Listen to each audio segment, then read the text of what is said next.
Disclaimer, ये उपन्यास एक काल्पनिक कहानी पर आधारित है और ये लेखक की सोच का परिणाम है। इसका कोई भी जाति, धर्म, रीति रिवाज या सामाजिक विश्वास को अपमानित करने का कोई इरादा नहीं है। ये सिर्फ मनोरंजन के उद्देश्य से बनाया गया है। नमस्ते दोस्तों, आपका स्वागत है Hindi web novel audio book पर। हम आगे सुनने जा रहे हैं एक बेहद रोमांचक कहानी, my secret fast food system, zero से हीरो तक की कहानी। तो चलिए, बिना देर किए शुरू करते हैं आज की कहानी। एपिसोड 61। उस बड़े भाई के जाते ही कई और लोग आ गए। निश्चित रूप से दोपहर का भोजन कर चुके सभी लोग आसपास जमा हो गए, और यहाँ तक कि जिन्होंने दोपहर का भोजन नहीं किया था, वे भी चमकदार वसायुक्त ब्रेस्ड पोर्क बेली और अन्य व्यंजनों को देखकर अपनी आंखें चौड़ी कर बैठे। इस लंच बॉक्स की कीमत 12 युआन है। 2 मांस और 2 सब्जी के व्यंजन। बड़े भाई ने अविश्वास से पूछा। जी हाँ, हमारे ट्रायल ओपनिंग के लिए एक बड़ा मांस का व्यंजन, एक छोटा मांस का व्यंजन, 2 सब्जी के व्यंजन और जितना चाहें उतना चावल मिलेगा। भाई ये ने उत्साह से जियांग हाओ का अभिवादन करते हुए खाने का डिब्बा उठाया। बड़े भाई, कितने हिस्से हैं? बस एक ही हिस्सा, मैं अपना लंच बॉक्स खुद लाया हूँ। बड़े भाई ने अपने हाथ में स्टेनलेस स्टील का लंच कंटेनर हिलाते हुए कहा। ये सभी लोग अनुभवी थे। यदि वे दिए गए लंच बॉक्स का उपयोग करते थे, तो उनमें भोजन की मात्रा आमतौर पर कम होती थी, इसलिए अपने स्वयं के कंटेनर लाना अधिक व्यावहारिक था। ठीक है, बड़े भाई, 12 युआन का खाना। हमारे सुअर का मांस देखिए, ये बिल्कुल उच्च कोटि का सुअर का मांस है जिसमें वसा और दुबले मांस की परतें एकदम सही हैं। भाई ये ने पैसे लिए और जियांग हाओ ने खाना परोसा। बड़े भाई ने ब्रेस्ड पोर्क बेली, हरी मिर्च के साथ कटा हुआ पोर्क और 2 सब्जी के व्यंजन मंगवाए, ब्रेस्ड टोफू और टमाटर के साथ तले हुए अंडे। टमाटर के साथ तले हुए अंडे एक ऐसा व्यंजन था जिसे ज्यादातर लोग पसंद करते थे, खासकर लंच बॉक्स में, जहां चावल के ऊपर सीधे एक चम्मच डालने से झटपट भोजन बन जाता था। जैसे ही यह बड़ा भाई अपना खाना लेकर चला गया, परिचित चेहरों का एक और समूह आ गया, जिसका नेतृत्व बिग ची कर रहा था, जो दोपहर में अपना लंच बॉक्स खरीदने वाला पहला व्यक्ति था। भाई ये को देखकर वह हंसते हुए बोला, ये सब मेरे सहकर्मी हैं। आपके लंच बॉक्स बहुत स्वादिष्ट हैं, इसलिए मैं सबको आपके पास ले आया। लेकिन आपको गुणवत्ता की गारंटी देनी होगी। चिंता मत करो, चिंता मत करो, आज रात हमारे पास ब्रेस्ड पोर्क बेली और लॉयंस हेड मीटबॉल हैं। भाई ये और जियांग हाओ ने झटपट ढक्कन खोले और सबके सामने तरह तरह के व्यंजन पेश कर दिए। लाल, पीला, हरा, हर तरह के रंग और सुगंध हवा में फैल गए। ये शेर के सिर के आकार के मीटबॉल लंच में मिले मीटबॉल से भी बड़े हैं। एक बार में आपको 2 मिलेंगे। वाह, ये मीटबॉल तो वाकई बहुत अच्छे लग रहे हैं। ये तो बहुत सस्ता है। कितने बड़े बड़े मीटबॉल, हे, असल में मेरे मीटबॉल थोड़े ज्यादा वसायुक्त हैं, और वसायुक्त सुअर का मांस आजकल उतना महंगा नहीं है, इसलिए यह अपेक्षाकृत सस्ता है। लेकिन आपको एक मांस का व्यंजन चुनना होगा। अगर आपको मीटबॉल चाहिए, तो आप स्टू नहीं ले सकते। अगर आपको दोनों चाहिए, तो 15 युआन लगेंगे, बाय ये ने पहले ही समझा दिया। लेकिन हर कोई इसके बारे में सोच रहा था। 12, 15, इसका मतलब था 3 युआन ज्यादा, लेकिन आपको 2 अतिरिक्त मीटबॉल मिल गए। ये तो वाकई फायदेमंद था। हालांकि वे घर से दूर रहकर पैसे कमा रहे थे और हर कोई मितव्ययी था, फिर भी 5 या 6 युआन में मिलने वाले साधारण तले हुए चावल के नूडल्स या पैनकेक की तुलना में 15 युआन में 4 मांस के व्यंजन काफी किफायती थे। वे बस एक बार थोड़ा खर्च कर सकते थे, इसलिए बहुत से लोगों ने मांस के 4 व्यंजनों को चुना। गर्मागर्म सफेद चावल के ऊपर धीमी आंच पर पकाए गए सुअर के मांस का एक बड़ा चम्मच, 2 नर्म मीटबॉल और अन्य 2 मांस व्यंजनों में से प्रत्येक का एक हिस्सा परोसा जाता है। चावल जितना चाहो उतना खाओ, और भी ले सकते हो। भाई ये ने उन्हें याद दिलाना नहीं भूला। आज रात हमारे पास सुअर की हड्डी और मूली का सूप भी है। खाने के बाद आप चाहें तो ले सकते हैं। क्या यहाँ सूप भी है? सुअर की हड्डी का सूप? सभी ने आश्चर्य से कहा। हाँ, हाँ, मैंने बहुत सारा सुअर का मांस खरीदा और उन्होंने मुझे कुछ कंधे की हड्डियां दी, इसलिए मैंने सूप बनाया, बाय ये ने बड़ी ईमानदारी से कहा। लिटिल बॉस की ईमानदारी पर सब लोग हंस पड़े और जल्दी से बैठने और खाने के लिए जगह ढूंढ ली। दरअसल, उन्हें जानबूझकर अपनी खाने की गति बढ़ाने की जरूरत नहीं थी। उनकी खाने की गति पहले से ही तेज थी। दोपहर में जल्दी खाना समय की कमी के कारण था, लेकिन शाम को जल्दी खाना पूरी तरह से इसलिए था क्योंकि खाना बहुत स्वादिष्ट था। सभी को बैठने और खाने के लिए जगह ढूंढते देख बाई ये और जियांग हाओ भी कार के सामने बैठ गए। उन्होंने शाम के लिए काफी खाना तैयार किया था। जैसा कि उन्होंने अनुमान लगाया था, दोपहर की तुलना में शाम को खाने के लिए कहीं अधिक लोग आए। मैं दोपहर में भी तुम्हें ढूंढने निकला था, लेकिन तुम कहीं नहीं दिखी। क्या तुम बाहर नहीं निकली? जियांग हाओ को आखिरकार पूछने का मौका मिला। मैंने कोशिश तो की, लेकिन जब मैं फिल्म और टेलीविजन सिटी के प्रवेश द्वार पर पहुंचा, तो पता चला कि सब लोग 11 बजे के बाद खाना खाने निकलते हैं। मैं 12 बजे के बाद पहुंचा और वहां बहुत कम लोग थे। बाई ये हंसते हुए बोला। इसलिए मैंने आसपास गाड़ी घुमाई और आखिरकार फिल्म और टेलीविजन सिटी के पीछे एक निर्माण स्थल ढूंढ लिया। हा हा, आप तो भाग्यशाली हैं। उत्तरी जिले में इस समय निर्माण कार्य चल रहा है। मैंने तो सोचा भी नहीं था कि आप इतनी दूर तक आएंगे, जियांग हाओ ने मुस्कुराते हुए कहा। क्या तुम्हें भूख लगी है? मैं पहले तुम्हारे लिए खाने का डिब्बा ले आता हूँ। बाई ये ने अपने भाई के भूखे होने की आशंका से पूछा। आखिरकार उसने अभी अभी काम खत्म किया था। भूख नहीं लगी, बस पैरों में थोड़ा दर्द है, जियांग हाओ ने कहा। आज मैंने एक खास देश के सैनिक का किरदार निभाया और दोपहर के भोजन के ब्रेक को छोड़कर मैं पूरे समय बैकग्राउंड में खड़ा रहा। मेरे घुटने अब लगभग मुड़ने में असमर्थ हैं।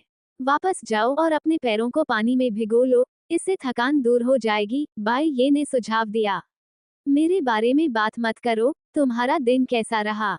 हा हा हा, मैंने दोपहर में 300 युआन से भी कम का सामान बेचा, और जब मैंने हिसाब लगाया तो मुझे असल में 10 युआन से भी ज्यादा का नुकसान हुआ। जियांग हाओ चौंक गया, फिर इतनी जोर से हंसा कि उसकी आंखों से आंसू बहने लगे। तुमने अपने खर्चों का हिसाब कैसे लगाया? आह, मैंने सही गणना नहीं की है ना? बाई ये ने लगभग रोते हुए कहा।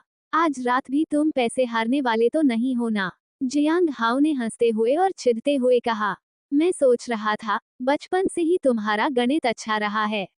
ऐसा नहीं होना चाहिए। दोपहर के भोजन के बाद मैं सस्ते और किफायती सामान की तलाश में गया था, इसलिए आज रात मुझे जरूर मुनाफा होगा, बाई ये ने पूरे आत्मविश्वास से कहा।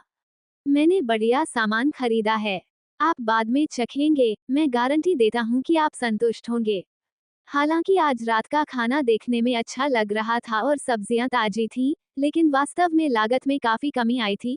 कुछ सामग्रियों की कीमत तो पहले की तुलना में आधी हो गई थी। लागत कम हो गई, लेकिन सामग्रियों की गुणवत्ता वास्तव में बढ़ गई। पहले वे घटिया कीटनाशक युक्त सब्जियों और चारा खिलाकर पाले गए सुअर के मांस, मुर्गी और अंडे का इस्तेमाल करते थे। लेकिन आज रात की सब्जियां सभी साधारण प्राकृतिक सब्जियां थीं, और उनमें अनाज से पाला गया सुअर का मांस और खुले में चरने वाली मुर्गी शामिल थी। स्वाद तो स्वाभाविक रूप से अलग था। उसे ज्यादा कुछ कहने की जरूरत नहीं थी, बस एक निवाला और सब समझ जाएंगे। जियांग हाओ ने चुपचाप सिर हिलाया। उसे ये बात बाई ये के बताए बिना ही पता थी, आखिर खाना परोसने वाला तो वही था। खुशबू, रंग, अगर उसने मास्क न पहना होता तो उसके मुंह में पानी आ जाता। ये भावना सिर्फ जियांग हाओ के लिए ही नहीं थी, आज रात लंच बॉक्स खाने वाले सभी लोगों के मन में यही विचार था। ब्रेस्ड पोर्क बेली के ठीक 6 टुकड़े थे, सभी सामान्य आकार के। 2 शेर के सिर के आकार के मीटबॉल थे, प्रत्येक अखरोट से बड़ा, जैसे किसी बच्चे की मुट्ठी। ज्यादातर लोगों की पहली चॉपस्टिक सीधे ब्रेस्ड पोर्क बेली की ओर जाती है, पहले निवाले के साथ ही। ब्रेस्ड पोर्क बेली खाने वाले हर व्यक्ति के मन में बिल्कुल एक ही विचार आया। ये ब्रेस्ड पोर्क बेली बहुत ही स्वादिष्ट है। दरअसल, खाने से पहले ही, मांस का रंग देखकर ही सबको पता चल गया था कि यह बुरा नहीं होगा। नर्म, तेल की खुशबू से महकती हुई, त्वचा चिपचिपी थी फिर भी लचीली थी। वसायुक्त भाग प्रचुर मात्रा में होने के बावजूद बिल्कुल भी तैलीय नहीं था।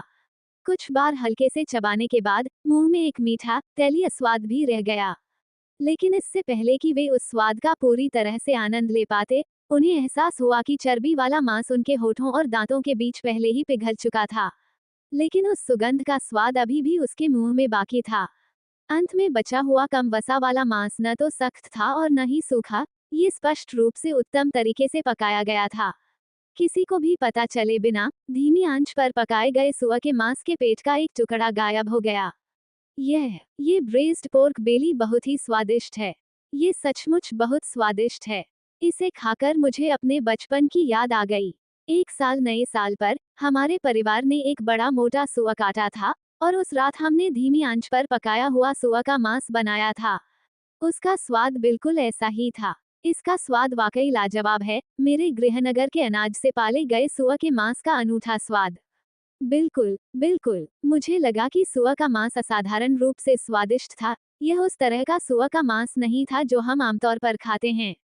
हाँ, आजकल बाजार में जो सुअर का मांस मिल रहा है, वह बिल्कुल भी सख्त नहीं है, वह पूरी तरह से ढीला और बेस्वाद है। लिटिल बॉस एक अच्छा इंसान है, वो वास्तव में हमारे लिए बहुत अच्छी सामग्री का उपयोग करता है। शायद वह ज्यादा पैसे नहीं कमा पाएगा। सिर्फ ब्रेस्ड पोर्क बेली ही न खाएं, शेर के सिर के आकार के मीटबॉल भी तुरंत आजमाएं। हे, असल में हमने उन्हें दोपहर में ही खा लिया था, लेकिन वे थोड़े छोटे थे, हालांकि वे 4 थे। मैंने दोपहर में भी वो मीटबॉल खाए थे, उनका स्वाद बिल्कुल अलग था। सुअर का मांस दोपहर में परोसे जाने वाले मीटबॉल और शाम को परोसे जाने वाले शेर के सिर के आकार के मीटबॉल स्वाभाविक रूप से अलग थे। सुअर का मांस दोपहर के समय पर परोसे गए मीटबॉल की बनावट अधिक सख्त थी, और जब उन्हें खाया गया तो उनमें से थोड़ा सा रस निकला। हालांकि शाम को परोसे गए शेर के सिर के आकार के मीटबॉल नरम और स्वादिष्ट थे, एक निवाला लेते ही मुंह सुगंधित स्वाद से भर गया। बस बात यह है कि आप इन मीटबॉल्स को बहुत ज्यादा नहीं खा सकते, 2 ही काफी हैं। इससे ज्यादा खाने पर आपको थोड़ा चिपचिपापन महसूस हो सकता है, क्योंकि इसका आधा हिस्सा चर्बीदार सुअर का मांस है। बहुत स्वादिष्ट, मुझे उम्मीद है कि यह छोटा बॉस हर दिन आ सकेगा। हाँ, 2 शाकाहारी रैप खाने में 10 युआन लगते हैं, ज्यादा से ज्यादा एक अंडा मिलता है। लेकिन यहाँ 2 युआन और देकर आप मांस खा सकते हैं, और वो भी इतना स्वादिष्ट मांस। क्या आपने मसालेदार कटा हुआ चिकन चखा? बहुत बढ़िया, मसालेदार और स्फूर्तिदायक। टमाटर से बने तले हुए अंडे भी स्वादिष्ट हैं, मीठे और खट्टे, और उनसे चावल की खुशबू और भी बढ़ जाती है। खुशबू इतनी तेज है कि मेरे पास चावल कम पड़ रहे हैं, मुझे छोटे मालिक से और चावल मांगने पड़ेंगे। बिल्कुल, बिल्कुल, सूप के साथ मिला हुआ चावल सचमुच बहुत स्वादिष्ट होता है, लेकिन मैंने छोटे बॉस से शेर के सिर वाले मीटबॉल सूप का आधा चम्मच मांगा। इसके हल्के रंग से धोखा मत खाना, इसका स्वाद तो लाजवाब है। सूप की बात करें तो छोटे बॉस ने कहा कि आज रात भी सूप है, लेकिन उनके पास सूप के कटोरे नहीं हैं, इसलिए हम अपने बेंटो बॉक्स खत्म करने के बाद ही सूप ले पाएंगे। कल मैं अपना लंच बॉक्स खुद लेकर आऊंगी। आखिर एक और बर्तन धोना ही तो पड़ेगा। छोटे मालिक की थोड़ी सी बचत करना भी कुछ न करने से बेहतर है, आजकल ऐसे नेक दिल लोग कम ही बचे हैं। हम उन्हें नुकसान नहीं होने दे सकते। हाँ, बिल्कुल सही। कल मैं अपना लंच बॉक्स भी साथ लाऊंगा, सूप पीने में ज्यादा आसानी होगी। सभी लोग बातें कर रहे थे और हंस रहे थे, और कई सहकर्मी जो एक दूसरे से बहुत परिचित नहीं थे, वे भी एक साथ खाने और बातचीत करने के लिए इकट्ठा हुए। 6 बज चुके थे और काफी देर से अंधेरा हो चुका था। सौभाग्य से निर्माण स्थल के प्रवेश द्वार पर 2 बहुत ही चमकदार स्ट्रीट लाइटें थीं, साथ ही कई पत्थर के ब्लॉक और ईंटें भी थीं, इसलिए सभी ने बड़े चाव से खाना खाया और बातें की। गर्म खाना खत्म करने के बाद उन्होंने एक कटोरी गर्म सूप पिया और फिर गर्माहट और तृप्ति का अनुभव करते हुए धीरे धीरे वापस लौट गए। वापस लौटते समय सभी ने बाई ये का अभिवादन करना नहीं भूला और उनसे पूछा कि क्या वे कल आएंगे और कौन कौन से व्यंजन खाएंगे। बाई ये मुस्कुराए और सभी बातों पर सहमत हो गए। ये देखकर कि कोई और बाहर नहीं आ रहा है, उन्होंने कार का दरवाजा बंद किया और जियांग हाओ को वापस परिसर में छोड़ दिया। जब वे वापस लौटे तो उन्होंने सबसे पहले कार में लगे इंसुलेशन उपकरण को बंद कर दिया, फिर खाने के डिब्बों को अलग अलग कर दिया। बचे हुए व्यंजन ही उनका रात का खाना थे, और खाने के बर्तनों को भी धोकर साफ करना और सुखाना जरूरी था। खाना बहुत कम बचा था, केवल कुछ ही टुकड़े पके हुए सुअर के मांस के बचे थे, और केवल 2 मीटबॉल थे, लेकिन सूप बहुत सारा था। हालांकि अन्य व्यंजनों, विशेषकर शाकाहारी व्यंजनों का बचा हुआ भोजन अभी भी मौजूद था। क्या हमें 2 और व्यंजन भूनने की जरूरत है? बाई ये ने पूछा। इतने सारे व्यंजनों के साथ क्यों भून रहे हो? ये सब ताज़ा हैं, बचे हुए नहीं, जियांग हाओ ने कहा। क्या इससे ब्रेस्ड पोर्क बेली थोड़ी कम नहीं हो जाएगी? क्या हमें डर है कि हम इसे खा नहीं पाएंगे? ठीक है, आप चावल परोस दीजिए और मैं सारा खाना परोस दूंगा, बाई ये ने कहा। जब वे दोनों खाना परोस रहे थे, तभी दादा जियांग और दादी जियांग टहलते हुए वहां आ गए। छोटी बाई, मैं और मेरे पिताजी तुमसे कुछ बात करना चाहते हैं। ओह, कृपया बैठिए, क्या आप कुछ और खाना चाहेंगे? नहीं, आपने हमें जो हिस्सा दिया था वह दंपति के लिए काफी था, दादी जियांग ने मुस्कुराते हुए कहा। तो फिर आप मुझसे किस बारे में बात करना चाहते हैं? बाई ये ने उन दोनों को हैरानी से देखा। आज आपने जो खाना भेजा था, उसे आपकी दादी और मैंने खाया। स्वाद बहुत अच्छा था, खासकर खासकर मेरे खाने से तो बहुत बेहतर है ना? दादी जियांग ने अपने बूढ़े साथी को चिढ़कर घूरते हुए कहा। छोटे भाई, बात यह है कि हम पति पत्नी सोच रहे थे, क्या तुम हमें रोज खाना पहुंचा सकते हो? जी हाँ, दोपहर के भोजन के लिए एक हिस्सा और रात के खाने के लिए एक हिस्सा। और हम आपसे किराया नहीं लेंगे। ये रसोई घर आपके उपयोग के लिए तब तक रहेगा जब तक आपको इसकी आवश्यकता हो, दादा जियांग ने आगे कहा। आह, भाई ये को उम्मीद नहीं थी कि बूढ़ा दंपति इसके लिए उसके पास आएगा। लेकिन ये सौदा निश्चित रूप से घाटे का सौदा नहीं था। एक बेंटो बॉक्स की अनुमानित कीमत 4 सबसे बेहतरीन मांसाहारी व्यंजनों को शामिल करने के बाद भी लगभग 10 युआन ही थी। औसतन वह प्रति बॉक्स 3 या 4 युआन कमा सकता था। प्रतिदिन 2 भाग पहुंचाने पर 20 युआन से अधिक खर्च आएगा और मासिक खर्च लगभग 6 या 700 युआन होगा। हालांकि दादी जियांग ने उससे पहले जो कीमत तय की थी, वो 1000 युआन प्रति माह थी। इससे उसे अप्रत्यक्ष रूप से कई 100 युआन की बचत हुई। आपको हमारे लिए इसे खाने के डिब्बे में पैक करने की भी जरूरत नहीं है। हम अपने लंच बॉक्स रोज यहीं छोड़ देंगे, आप खाना उसमें रख दीजिएगा और हम खुद आकर ले लेंगे। आपको हमारे लिए चावल बनाने की भी जरूरत नहीं है, हम खुद ही पका लेंगे। बाई ये मुस्कुराई और बोली, ये भी ठीक है। मेरे चावल थोड़े सख्त हैं, इसलिए आप अपने चावल को अपनी पसंद के अनुसार नरम होने तक भाप में पका सकते हैं। बाई ये को पता था कि बुजुर्ग लोग बहुत नरम चावल पसंद करते हैं, लेकिन निर्माण श्रमिकों को ऐसे नरम चावल पसंद नहीं थे। हम अब जा रहे हैं। तुम दोनों जल्दी खा लो, नहीं तो खाना ठंडा हो जाएगा।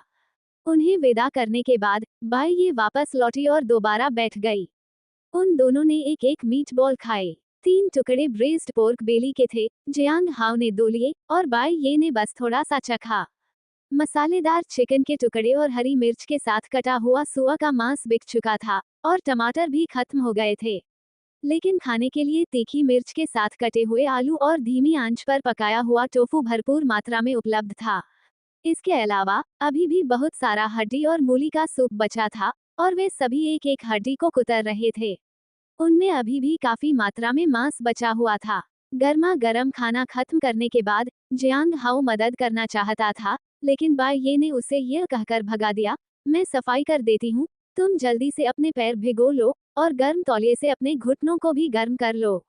समझ गया। जियांग हाउ के जाते ही बाई ये ने एक क्लिक में सारे बर्तन धो दिए। फिर उसने कल के लिए जरूरी सामान व्यवस्थित किया और रसोई से कमरे में लौट आया। जियांग हाओ वाकई थका हुआ था, पानी निकालने का समय मिलने से पहले ही वह बिस्तर पर सो गया था। बाई ये को थोड़ा बुरा लगा, अगर उसे पता होता कि जियांग हाओ इतना थका हुआ है, तो उसे बाहर नहीं ले जाना चाहिए था। उसने चुपचाप उसके लिए पानी डाला, फिर उसे जगाकर कपड़े उतारकर ठीक से सोने को कहा। तभी बाई ये अपने बिस्तर पर लेट गया, अपनी माँ को कुछ संदेश भेजे और सो गया। दिन के अंत तक, दोपहर तक उसे 1 दर्जन युआन से अधिक का नुकसान हो चुका था, लेकिन शाम को उसने काफी कमाई कर ली। उन्होंने एक ही रात में लगभग 50 लंच बॉक्स बेचे, जिससे सभी लागतों के बाद उन्हें लगभग 200 युआन का मुनाफा हुआ। ये तो बस शुरुआत थी, लागत नियंत्रण अभी भी उतना कुशल या स्थिर नहीं था। वसंत ऋतु आते ही सब्जियों और मांस की कीमतें कम हो जाएंगी, जिससे उनकी आय और भी स्थिर हो जाएगी। अगली सुबह बाई ये जल्दी नहीं उठा। जियांग हाओ भी उस सुबह व्यस्त नहीं था। जब वह जागा, तब उसे याद आया कि वह अपने पैर धोने का पानी निकालना भूल गया था। बाई ये ने उसके लिए पानी निकाल दिया होगा, जिससे उसे थोड़ी शर्मिंदगी महसूस हुई। उसने अपना सिर खुजाया, बाहर गया और धन्यवाद के रूप में वापस लाने के लिए टोफू पुडिंग और बड़े बड़े पकौड़े खरीद लाया। बाई ये ने उपहास उड़ाते हुए कहा, क्या बात है। जब हम हाई स्कूल में थे, तब तो हम एक ही कुंड में पैर भी भिगोते थे, क्या तुम भूल गए हो? जब हाई स्कूल का जिक्र हुआ तो जियांग हाओ भी मुस्कुराया। दंपति धीरे धीरे नाश्ता कर रहे थे और जियांग हाओ ने पूछा, क्या आप सब्जियां नहीं खरीदने जा रहे हैं? कोई जरूरत नहीं, मैंने सभी सब्जी विक्रेताओं से मेरे लिए सब्जियां बचाकर रखने का इंतजाम कर लिया है। साथ ही मेरे पास सुबह के लिए पर्याप्त सामग्री है, इसलिए मुझे कुछ भी खरीदने की जरूरत नहीं है। बाई ये ने अपना तीसरा बड़ा पकौड़ा खाते हुए सिर हिलाते हुए कहा। ठीक है, मैं लगभग 10 बजे आऊंगा। क्या आप चाहते हैं कि मैं अंदर जाकर आपके लिए विज्ञापन करूं? कोई जरूरत नहीं, मैं इन सभी को निर्माण स्थल पर ही बेच दूंगा, बाई ये ने कहा। ये जानते हुए कि निर्माण स्थल के मजदूर लगभग 12 बजे निकलेंगे, बाई ये ने 10 बजे से खाना बनाना शुरू कर दिया। हालांकि उसने जियांग हाओ को विशेष रूप से कहा कि वो बाद में दोपहर का भोजन न करे, वो उसके आने पर उसके लिए भोजन ले आएगा। जियांग हाओ मान गया और काम पर चला गया। ये सोचकर कि निर्माण स्थल पर जियांग हाओ और उसके अच्छे दोस्तों ने कल ब्रेस्ट पोर्क बेली का खूब आनंद लिया, बाई ये ने आज इसे फिर से बनाया। मांस का दूसरा मुख्य व्यंजन ब्रेस्ड पोर्क बेली था। मांस के चर्बीदार टुकड़ों को मैरिनेट करने के बाद अच्छी तरह से भाप में पकाया गया। मांस का रस मैरिनेट के साथ मिलकर एक गाढ़ा, गहरे रंग का सॉस बन गया। चावल के साथ मिलाकर यह सॉस भी बेहद स्वादिष्ट था। कद्दूकस किए हुए आलू और टमाटर के साथ तले हुए अंडे आवश्यक थे, लेकिन आज उन्होंने खट्टी मीठी कटी हुई आलू की चटनी बनाई, जिसमें सूखी लाल मिर्च और पुराना सिरका मिलाया। बर्तन से निकलते ही पूरा कमरा एक खट्टी खुशबू से भर गया, जो महज सूंघने भर से ही स्वादिष्ट लग रही थी। वहाँ काली और सफेद पत्ता गोभी, सूखी टोफू के साथ मिर्च, सूखी टोफू के साथ कटा हुआ सुअर का मांस और मीटबॉल के साथ शीतकालीन खरबूजा भी था। 8 व्यंजन तैयार हो चुके थे और स्टीमर में चावल पककर तैयार थे। साधारण चावल घर के लिए खरीदे जाने वाले 10 पाउंड के छोटे पैकेटों के समान थे। स्टीमर खोलते ही पूरा कमरा उसकी खुशबू से भर गया। बाई ये ने सबसे पहले दादा जियांग और दादी जियांग के लिए चावल का एक डिब्बा और बर्तनों का एक डिब्बा भरा, और जियांग हाओ के लिए भी पहले से ही एक हिस्सा अलग रख दिया। दादी जियांग को बाई ये से खाना मंगवाने की जरूरत नहीं थी, वह खुद खाना लेने आई और बाई ये की खूब तारीफ की। बाई ये सीधे फिल्म और टेलीविजन सिटी के प्रवेश द्वार की ओर गाड़ी चला कर गया। उसने जाते समय जियांग हाओ को फोन किया था, और वाकई उसने जियांग हाओ को प्रवेश द्वार पर ही देखा। चलो चलें। बाई ये ने एक्सीलरेटर पर पैर रखा और सीधे निर्माण स्थल की ओर गाड़ी चलाई और 10 मिनट पहले ही वहां पहुंच गया। हालांकि वह जल्दी पहुंच गया था, लेकिन जैसे ही बाई ये की कार वहां रुकी, उसने देखा कि कुछ लोग पहले से ही वहां इंतजार कर रहे थे। बाई ये ने अपनी कार को पिछले 2 दिनों से जिस जगह पर खड़ी करता था, वहीं पार्क किया और जल्द ही लोग उसके आसपास जमा हो गए। कुछ लोगों ने तो बाई ये का अभिवादन भी किया। बाई ये ने भी उत्साहपूर्वक सभी को हाथ हिलाते हुए कहा, मेरे प्यारे दोस्तों, मैं यहाँ हूँ। सभी ने अपने लंच बॉक्स ऊपर उठाए और तालियां बजाईं, यहाँ तक कि बाई ये से भी अधिक उत्साह से। हालांकि तले हुए पैनकेक, फ्राइड राइस और राप 8 या 9 युआन में सस्ते थे, फिर भी उन्होंने लंच बॉक्स पर कुछ और युआन खर्च करना बेहतर समझा। इनमें न केवल असली मांस होता था, बल्कि मात्रा भी भरपूर होती थी और स्वाद तो जाहिर सी बात है, लाजवाब होता था। आज सूप भी था। सुआ की पसलियों की हड्डियां न होने के कारण बाई ये ने रेशमी टोफू का एक डिब्बा खोला, उसे पतले पतले टुकड़ों में काटा और उसमें कुछ कटे हुए जंगली कान के मशरूम, अंडे की बूंदें आदि डालकर एक तीखा खट्टा सूप बनाया। उन्होंने इसमें काफी मात्रा में काली मिर्च मिलाई, ताकि इसे पीने के बाद सभी को गर्मी का एहसास हो। बाई ये ने तो यहाँ तक सुझाव दिया कि सभी लोग पहले एक चम्मच सूप पी लें और फिर अपना भोजन करें। सभी ने बाई ये की सलाह मानी। 1 चम्मच गर्म सूप से उनका पूरा शरीर गर्म हो गया, और फिर उन्हें चावल और अन्य व्यंजन परोसे गए। कई लोगों को उनका खाना मिल गया, बैठने की जगह मिल गई और वे हर दिन परोसे जाने वाले अलग अलग व्यंजनों से बहुत संतुष्ट थे। कुछ लोगों ने तो स्वेच्छा से ये भी बताया कि उन्हें क्या खाना पसंद है, ताकि बाई ये उसे अपने मेनू में शामिल कर सकें। बाई ये ने इन सभी सुझावों को ध्यान में रखा और उन्हें यथासंभव पूरा करने की कोशिश की। इन अच्छे दोस्तों से बातचीत करते समय एक और व्यक्ति अंदर से बाहर आया, जल्दी से अपने खाने के ठेले की ओर बढ़ा और चारों ओर देखते हुए बोला, मुझे एक लंच बॉक्स दे दो। बाई ये के पूछने पर उसने उस व्यक्ति को 12 युआन का भोजन परोसा, जिसमें 2 मांस और 2 सब्जी के व्यंजन थे। वो व्यक्ति अपना लंच बॉक्स भी साथ लाया था, जो देखने में काफी महंगा लग रहा था, लेकिन उसमें सिर्फ खाने की चीजें थीं। उस व्यक्ति ने बाई ये से चावल अलग से पैक करने को कहा। ये व्यक्ति तो काफी नखरे वाला है ना? बाई ये ने पास में खाना खा रहे अपने एक दोस्त से उत्सुकता से पूछा, क्या वह आपके निर्माण स्थल पर कोई नेता है? बाई ये की बातें निराधार नहीं थीं। उस व्यक्ति के हाथ में जो लंच बॉक्स था, उसमें भी कई खाने बने हुए थे, और उसने बाई ये से मांस और सब्जियों के व्यंजन अलग अलग पैक करने को कहा।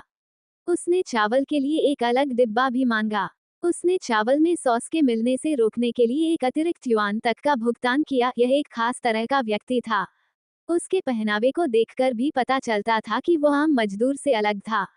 आपको नहीं पता, ये हमारे निर्माण स्थल के सचिव झांग हैं। वो अक्सर बॉस झो के पीछे पीछे साइट पर घूमते रहते हैं, एक सहकर्मी ने कहा। तो वह तुम्हारे बॉस झो के लिए खाना खरीद रहा है। तुम्हारे निर्माण स्थल पर कैंटीन वगैरह क्यों नहीं है? बाई ये ने उत्सुकता से पूछा।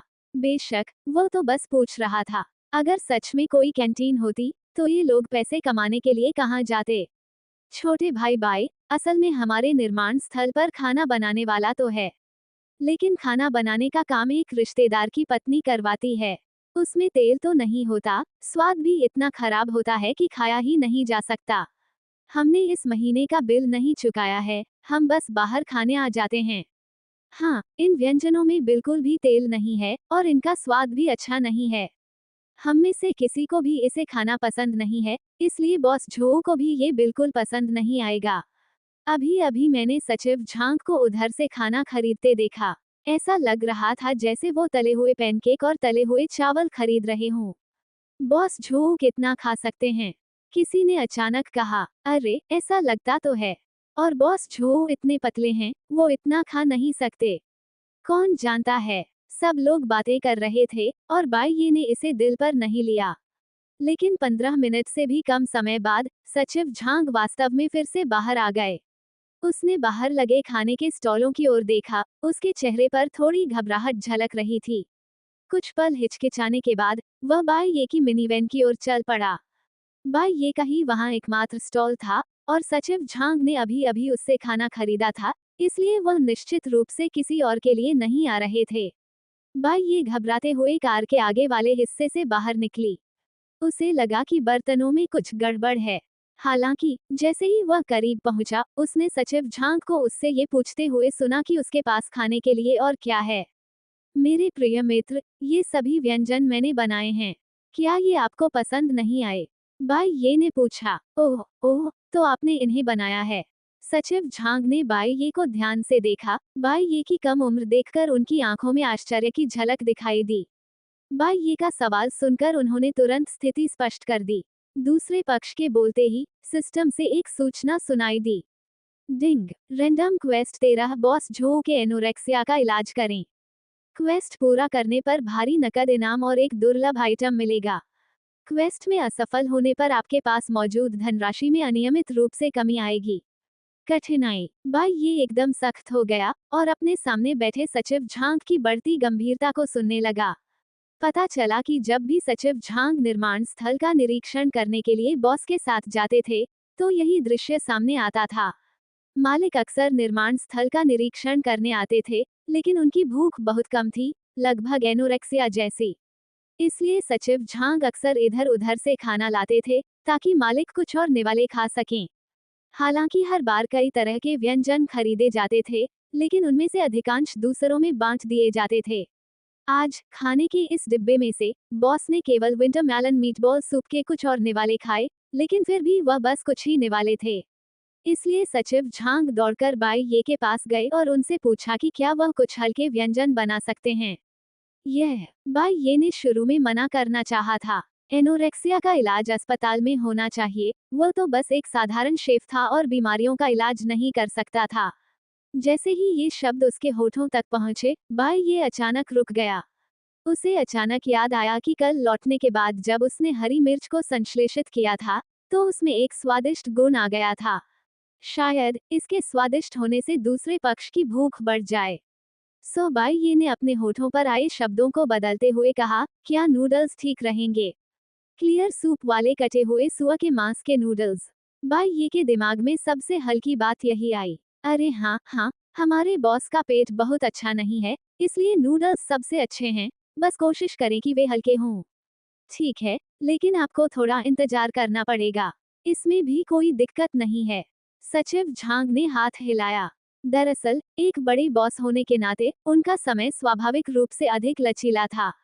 इस समय तक, अधिकांश लोग वास्तव में खाना खा चुके थे, और बाई ये ने खाने के डिब्बे में बचे हुए लगभग 1 या 2 हिस्से भोजन को देखा, दृढ़ता से कार का दरवाजा बंद किया और सीधे घर चली गई। नूडल्स बनाना बहुत आसान है, आटे को गूंथ लें और फिर नूडल्स को बेल लें। हालांकि, उसे पहले आटे को तब तक मिलाना था जब तक कि वो एक ऐसे स्तर पर न पहुंच जाए जहां स्वादिष्टता दिखाई दे। उन्होंने साधारण श्रेणी का आटा को उच्च गुणवत्ता वाले आटे में मिलाया, और फिर स्वादिष्ट आटा का संश्लेषण किया। नोट: स्वाद जोड़ 1। इससे बना कोई भी पास्ता स्वादिष्ट होगा। बाई ये का दिल खुशी से भर गया, यह आ गया। बाई ये स्वादिष्ट आटे को ग्रिड से बाहर निकालने ही वाला था कि उसने गलती से संश्लेषण बटन को छू लिया, और अंदर मौजूद आटा फिर से संश्लेषित हो गया। डिंग! संश्लेषित स्वादिष्ट आटा जो एनोरेक्सिया का इलाज कर सकता है। हैं? बाई ये की हैरानी खुशी में बदल गई। क्या उस सचिव ने अभी अभी यह नहीं कहा कि उसके बॉस को एनोरेक्सिया है? इस समय, बाई ये का मन कर रहा था कि वो सिस्टम को बाहर निकाल कर चूम ले। ये बिल्कुल वैसा ही था जैसे नींद आने पर कोई आपको तकिया थमा दे। ये सिस्टम सचमुच उनका प्यारा सा लाडला था। चूंकि उसके पास इतना आटा था, इसलिए वो उससे नूडल्स बनाता था। उसने आटे में एक अंडा मिलाया, और दूसरी तरफ, उसे दुबले सुअर के मांस के कुछ टुकड़े मिले और उसने कुछ अचार वाली सरसों की पत्तियां निकाली। सूप का बेस तैयार होने के बाद, बाई ये ने झटपट हाथ से बने नूडल्स का एक हिस्सा बनाया, जिसके ऊपर अचार वाली सरसों की पत्तियां और कटा हुआ सुअर का मांस डाला, और एक उबला हुआ अंडा और बोक चौए के 2 छोटे पत्ते भी डाल दिए। जल्दी से खाना खत्म करके और उसे एक डिब्बे में पैक करके, बाई ये निर्माण स्थल के प्रवेश द्वार की ओर भागा। उसके सभी दोस्त खाना खाकर जा चुके थे, केवल सचिव झांग ही प्रवेश द्वार पर इंतजार कर रहे थे। बड़े भाई झांग, मैं वापस आ गया हूँ। बाई ये ने उन्हें खाने का डिब्बा थमा दिया। ये कितने का है? ये देखने में तो साधारण नूडल्स जैसा लगता है, लेकिन इसमें इस्तेमाल की गई सामग्री अलग है, इसलिए ये थोड़ा महंगा है। बाई ये ने सूखी हंसी हंसते हुए कहा। तो सचिव झांग का दिल बैठ गया। आमतौर पर, जब बातचीत इस तरह शुरू होती है, तो इसकी कीमत सस्ती नहीं होती। उसने खुद को ठगे जाने के लिए भी तैयार कर लिया था। बाई ये ने लागत का अनुमान लगाया। नूडल्स के इस एक हिस्से को 4 बार संश्लेषित किया गया था। नूडल्स की उस कटोरी की कीमत लगभग 2 किट्टी थी, और इसे 4 बार संश्लेषित करने पर 16 किट्टी के बराबर लागत आई। केवल लागत ही लगभग 20 युआन थी। हालांकि उसने केवल आधा ही इस्तेमाल किया, साथ ही कटा हुआ सुअर का मांस, अंडे, छोटी बोक चौय आदि जैसी विभिन्न सामग्रियां भी डाली। फिर भी बाई ये ने ऊपर देखते हुए कहा, तुम 50 दो।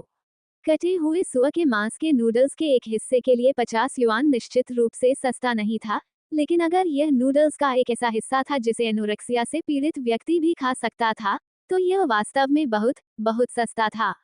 50 युआन की इस कीमत को सुनकर सचिव झांग ने राहत की सांस ली, लेकिन उन्हें ये कीमत महंगी जरूर लगी। कोड स्कैन करके भुगतान करने के बाद उन्होंने कुछ नहीं कहा और जल्दी से चले गए। बाई ये गाड़ी चलाकर वापस लौटी, रास्ते में सफाई और आराम किया, जिसका जिक्र करना भी उचित नहीं है। दूसरी ओर, सचिव झांग बॉस के कार्यालय में नूडल्स का एक हिस्सा लेकर वापस गए। बॉस ने अभी अभी फोन रखा ही था कि उसने लापरवाही से पूछा, तुम कहाँ गए थे? तभी उसने उसे अंदर आते देखा। मैंने देखा कि आपने अभी उस व्यंजन के 2 निवाले खाए हैं, इसलिए मैं बाहर गया और उस शेफ से आपके लिए नूडल्स बनाने को कहा। सचिव झांग ने खाने का डिब्बा खोला, यह अभी अभी बर्तन से निकला है, कृपया 2 निवाले खा लीजिए। ठीक है, तुमने मेहनत की है। बॉस को वैसे तो भूख नहीं थी, लेकिन चूंकि उसका सचिव समर्पित था, इसलिए उसने उसकी प्रशंसा की और डिब्बा ले लिया। हालांकि, उनके बगल में बैठे सचिव झांग थोड़े नाराज थे। बॉस, आपको पता नहीं, प्रवेश द्वार पर ये छोटे विक्रेता हद से ज्यादा पैसे वसूलते हैं। वे हमारे निर्माण श्रमिकों की वजह से पैसा कमाते हैं, फिर भी हमें लूटते हैं। पोर्क नूडल्स के इस एक हिस्से के लिए दूसरी जगहों पर 10 या 8 युआन लगते हैं, लेकिन उस लड़के ने मुझसे कितने का है? बॉस ने नूडल्स खाते हुए अस्पष्ट स्वर में पूछा। ये नूडल्स तो वाकई बहुत स्वादिष्ट हैं, मुझे लगता है मैंने पहले कभी इतने स्वादिष्ट नूडल्स नहीं खाए। जल्दी जल्दी बोलने के बाद बॉस ने अपना सिर नीचे झुकाया और तेजी से खाना शुरू कर दिया। सचिव झांग अचंभित रह गए। क्या यही अब भी बॉस था? जिस बॉस को खाने में इतनी दिक्कत होती थी, क्या उसे एनोरेक्सिया होने का संदेह था? वह बड़े चाव से खाना खा रहा था। पल भर में ही उसने कई कौर खा लिए और नूडल्स का एक बड़ा हिस्सा खत्म हो गया। लेकिन वह गंध सचमुच बहुत ही मनमोहक थी। अंडर सेक्रेटरी झांग की निगाहों के सामने बॉस ने नूडल्स का एक एक टुकड़ा खा लिया, यहाँ तक कि सूप भी नहीं छोड़ा। वाह! बॉस ने लंबी सांस ली। ये नूडल्स तो सच में बहुत स्वादिष्ट हैं। मैंने इतने आराम से खाना खाए हुए बहुत समय हो गया है। ओह, हाँ, आपने इन नूडल्स की कीमत कितनी बताई थी? 50-50। बिल्कुल सही। ये तो जीवन रक्षक भोजन है। जाओ और उस शेफ से बात करो और उससे कहो कि अब से हर दोपहर के भोजन में मेरे लिए ये नूडल्स बनाए। मैं समझ गया। सचिव झांग ने सिर हिलाया और फिर भावहीन होकर पूछा, बॉस क्या ये वाकई इतना स्वादिष्ट है?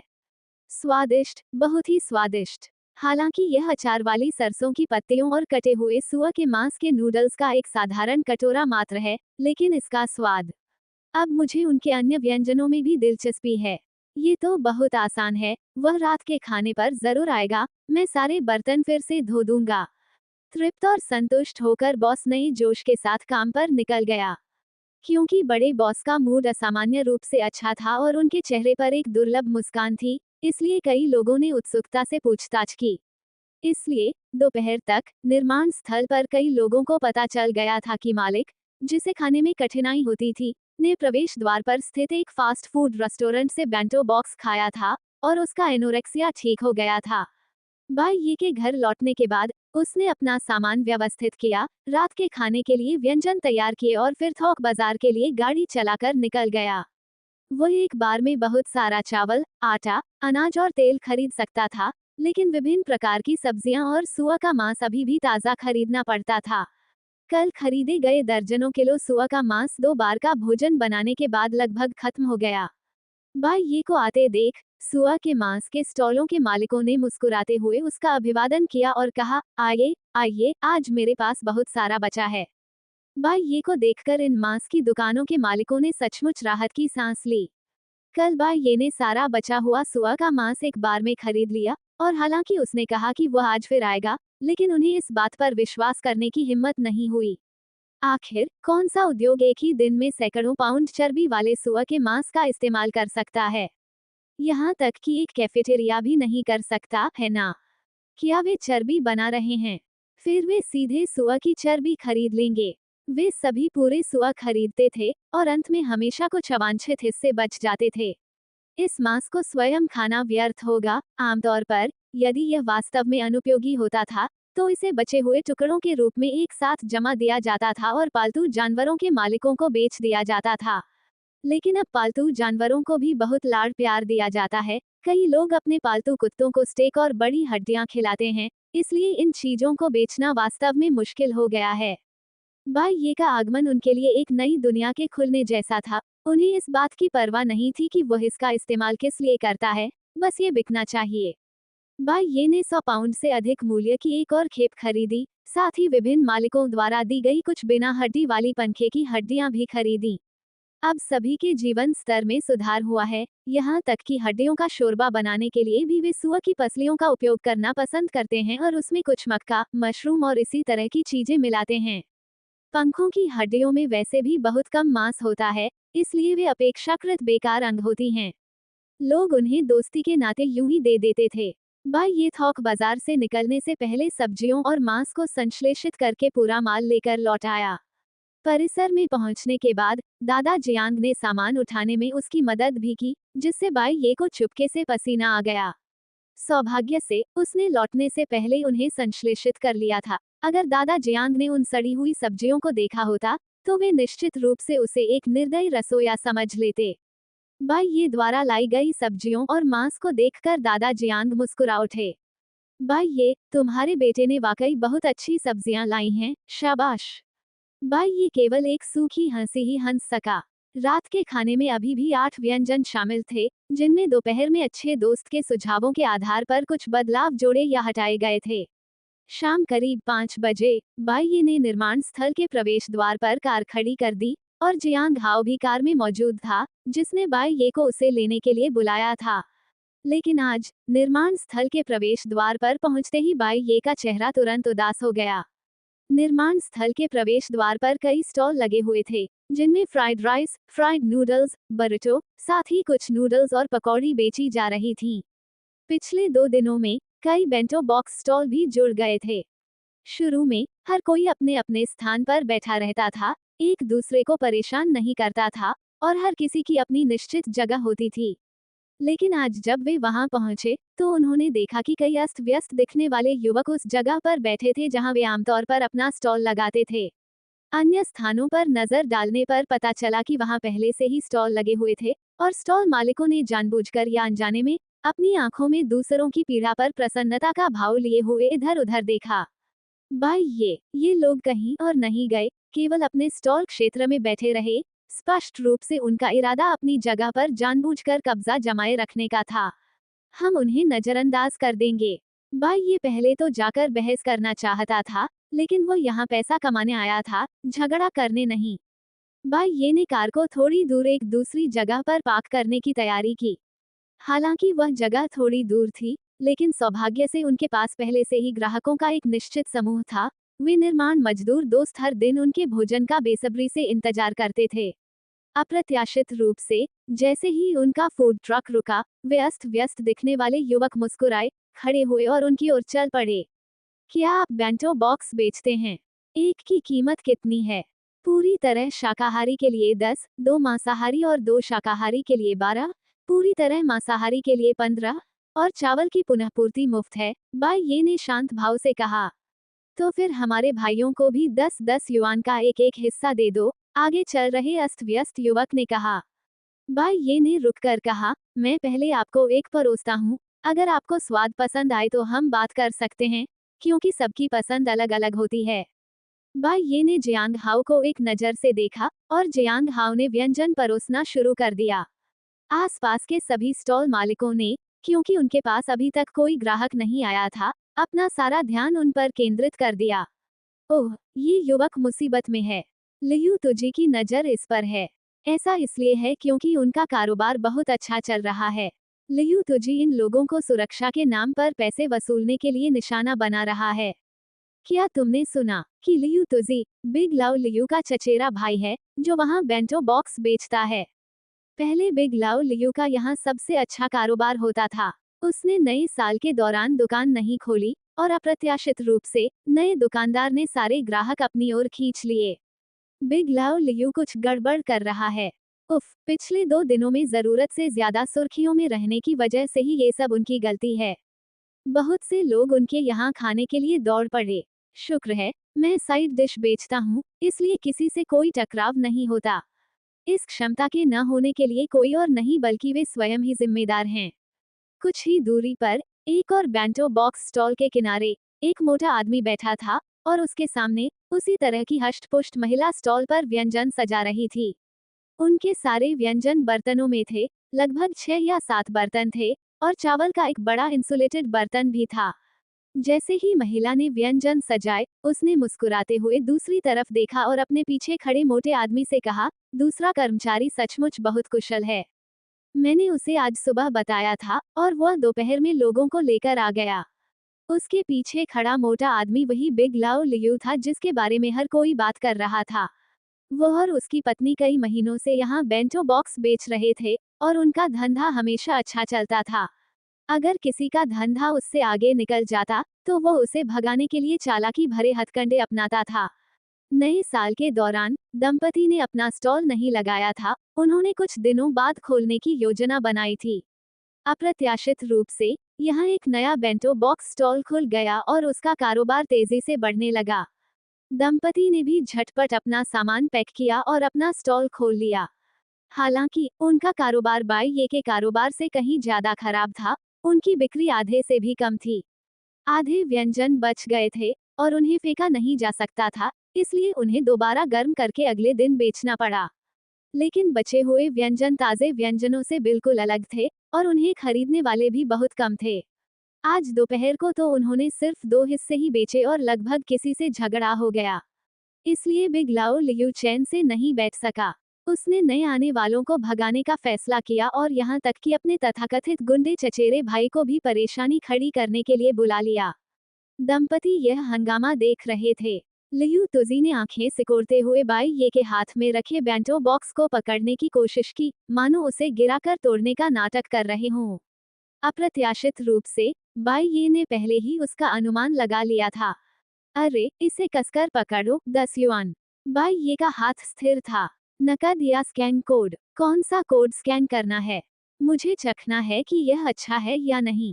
लियू तुजी ने बेंटो बॉक्स उठाया, लापरवाही से एक निवाला सब्जियां उठाई, मुंह में डाली, कुछ बार चबाया, थूक दिया और हाथ के एक झटके से बेंटो बॉक्स भी जमीन पर गिर गया। क्या घटिया चीज है, सच में बहुत घिनौनी है। भाइयों, मेरे लिए इस कार को तोड़ दो। रुको, क्या तुम डाकू हो? बिना पैसे दिए खाते हो और गाड़ी तोड़ना चाहते हो? भाई ये का चेहरा गुस्से से लाल हो गया और उसने जिनबेई की वैन को रोकने के लिए अपनी बाहें फैला दी। अगर ये अच्छा नहीं हुआ तो मैं इसे तोड़ दूंगा। यहाँ कानून तो मैं ही हूँ। वाह, बड़ी बड़ी बातें। उसके पीछे खड़े किसी व्यक्ति ने ताना मारा। तुम किस तरह के इंसान हो, इस निर्माण स्थल के प्रवेश द्वार पर दिखावा करने आए हो और यहाँ तक कि किसी और की कार को तोड़ने की भी इच्छा रखते हो? कौन कमीना मुझे चुनौती दे रहा है? किसी की आवाज सुनकर लियू तुजी ने भौहें चढ़ाकर जोर से गाली दी। इस इलाके में मैं कभी किसी से नहीं डरा। लियू तुजी मुड़ा और उसके पीछे निर्माण श्रमिकों का एक समूह था जो अभी अभी साइट से बाहर आया था और प्रत्येक के हाथ में एक लंच बॉक्स था। उनका नेतृत्व करने वाला व्यक्ति, हालांकि देखने में बहुत दुबला पतला लग रहा था, लेकिन उसमें एक अद्भुत आभा थी और उसकी निगाहें लियू तुजी पर तिरस्कार से भरी हुई थीं। देखते हैं आज कौन इस कार को तोड़ने की हिम्मत करता है। किसी के उसे डांटने की हिम्मत देखकर लियू तुजी को बहुत गुस्सा आया। उसने उस व्यक्ति की ओर उंगली उठाई और गाली देने ही वाला था, लेकिन दूर से हंगामा देख रहे बड़े लाओ लियू नए आने वाले को देखकर शांत नहीं बैठ सके। वे दौड़कर आए, लियू तुजी का हाथ पकड़ा और पसीने से तर माथे के साथ झुककर उनसे विनती की, बॉस झोऊ, मुझे माफ कर दीजिए, मुझे माफ कर दीजिए। मेरे अच्छे दोस्त का स्वभाव थोड़ा गुस्सैल है और इस छोटे भाई से उनकी थोड़ी कहासुनी हो गई। मेरे प्यारे दोस्त, तुम्हारा इससे क्या मतलब है? लियू तुजी ने अपने चचेरे भाई की ओर उलझन भरी नजरों से देखा, और यह बूढ़ा आदमी कौन है? चुप रहो, चुप रहो, बिग लाओ लियू ने धीमी आवाज में गरजते हुए कहा, ये निर्माण स्थल से बॉस झो हैं। लियू तुजी का चेहरा तुरंत पीला पड़ गया, मानो उसके अच्छे दोस्त का चेहरा भी वैसा ही हो गया हो। उसने बॉस झोऊ का नाम पहले भी सुना था। बॉस झोऊ ने फिल्म और टेलीविजन सिटी की इतनी विशाल निर्माण परियोजना शुरू की थी, और उनके पास सिर्फ यही एक निर्माण स्थल नहीं था। उन्हें अपने शहर का एक प्रसिद्ध बड़ा निर्माता माना जाता था। बॉस झोऊ एनोरेक्सिया के कारण बहुत दुबले पतले दिखते थे, लेकिन उनकी आभा अविश्वसनीय रूप से शक्तिशाली थी। लियू बंधुओं पर बस एक हल्की सी नजर पड़ते ही उन दोनों की पीठ में सिहरन दौड़ गई। इसका एक कारण ये भी था कि उसके अधीन कई 100 तगड़े आदमी काम करते थे। उसके एक ही इशारे पर, अगर वे लियू तुजी और उसके गिरोह की जमकर पिटाई नहीं करते, तो इसका मतलब होता कि उनका पेट साफ है। ये सुनकर कि उसने अभी अभी अपने बड़े बॉस को गाली दी है, लियू तुजी का चेहरा पीला पड़ गया और उसका पूरा शरीर कांपने लगा।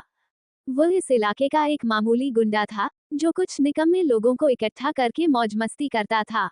ऐसे में जब उसका सामना इतने ताकतवर प्रतिद्वंदी से हुआ, तो वह इतना डर गया कि मानो पेशाब ही कर बैठा हो। आप क्या करते हैं? बॉस झोऊ ने बिग लाओ लियू की ओर देखा। मैं तो बस इस प्रवेश द्वार पर बेंटो बॉक्स बेचता हूँ और गुजारा करने के लिए आप पर निर्भर हूँ, बॉस झोऊ, बिग लाओ लियू ने झिझकते हुए कहा, झूठ बोलने की हिम्मत नहीं कर पा रहा था, क्योंकि आसपास के सभी लोग जानते थे कि वह क्या करता है, और झूठ कभी भी पकड़ा जा सकता था। ओह, बेंटो बॉक्स बेचते हैं, बॉस झोऊ ने हल्की मुस्कान के साथ कहा। एक बड़े अधिकारी होने के नाते, जैसे ही उन्हें इसके बारे में पता चला, उन्हें तुरंत समझ आ गया कि क्या हो रहा है। अगर बेचना ही है तो ठीक से बेचो, अगर दोबारा कोई गड़बड़ की तो निकल जाओ, बॉस झोऊ ने बेपरवाही से कहा, समझे? समझ गया, समझ गया। हम अभी चलते हैं। बिग लाओ लियू ने लियू तुजी को खींचा और उनमें से कुछ लोग जाने ही वाले थे। रुको, बॉस झोऊ के बगल में खड़े सचिव झांग ने उन्हें पुकारते हुए कहा, क्या आपने इस बेंटो बॉक्स के लिए भुगतान कर दिया है? जी हाँ, हम अभी भुगतान कर देंगे। बिग लाओ लियू ने जल्दी से भुगतान करने के लिए कोड स्कैन किया और समूह आज के बेंटो बॉक्स भी बेचे बिना ही हड़बड़ी में वहां से भाग गया, क्योंकि वे जानते थे कि अगर वे वहीं रुक भी जाते, तो शायद कोई उनसे कुछ नहीं खरीदेगा। इन बदमाशों को भगाने के बाद बॉस झोऊ ने बाई ये की ओर मुड़कर देखा। धन्यवाद बॉस झोऊ, बाई ये ने तुरंत कहा। दूसरे पक्ष ने सचमुच उसकी बहुत मदद की थी, अन्यथा ये गुंडे और बदमाश उन पर हमला करने के लिए तैयार थे और उनसे निपटना बहुत मुश्किल हो जाता। अगर आज मामला सुलझ भी जाए तो भविष्य में क्या होगा? बॉस झोऊ ने उनकी सारी चिंताओं का पूरी तरह से समाधान कर दिया था। छोटे भाई, मैंने दोपहर में तुम्हारे हाथ का बना खाना चखा। संरक्षित सब्जियों के नूडल्स के साथ कटा हुआ सुअर का मांस का वह कटोरा पिछले कई सालों में खाए गए सबसे स्वादिष्ट नूडल्स थे। बाई ये मुस्कुराई और बोली, नूडल्स का वह कटोरा एक विशेष तकनीक से बनाया गया था। हालांकि यह थोड़ा महंगा है, लेकिन स्वाद तो अच्छा ही होगा। बहुत बढ़िया, बहुत बढ़िया। बॉस झोऊ ने सिर हिलाते हुए कहा, तो आज रात मैं यहाँ आपके पास मौजूद अन्य स्वादिष्ट चीजों को देखना चाहता हूँ। अगर संभव हो, तो क्या आप मेरे लिए उन नूडल्स का एक और हिस्सा बना सकते हैं? यह मुश्किल नहीं है, लेकिन अभी। बाई ये ने खाने से भरी अपनी कार को देखा और थोड़ा परेशान महसूस किया।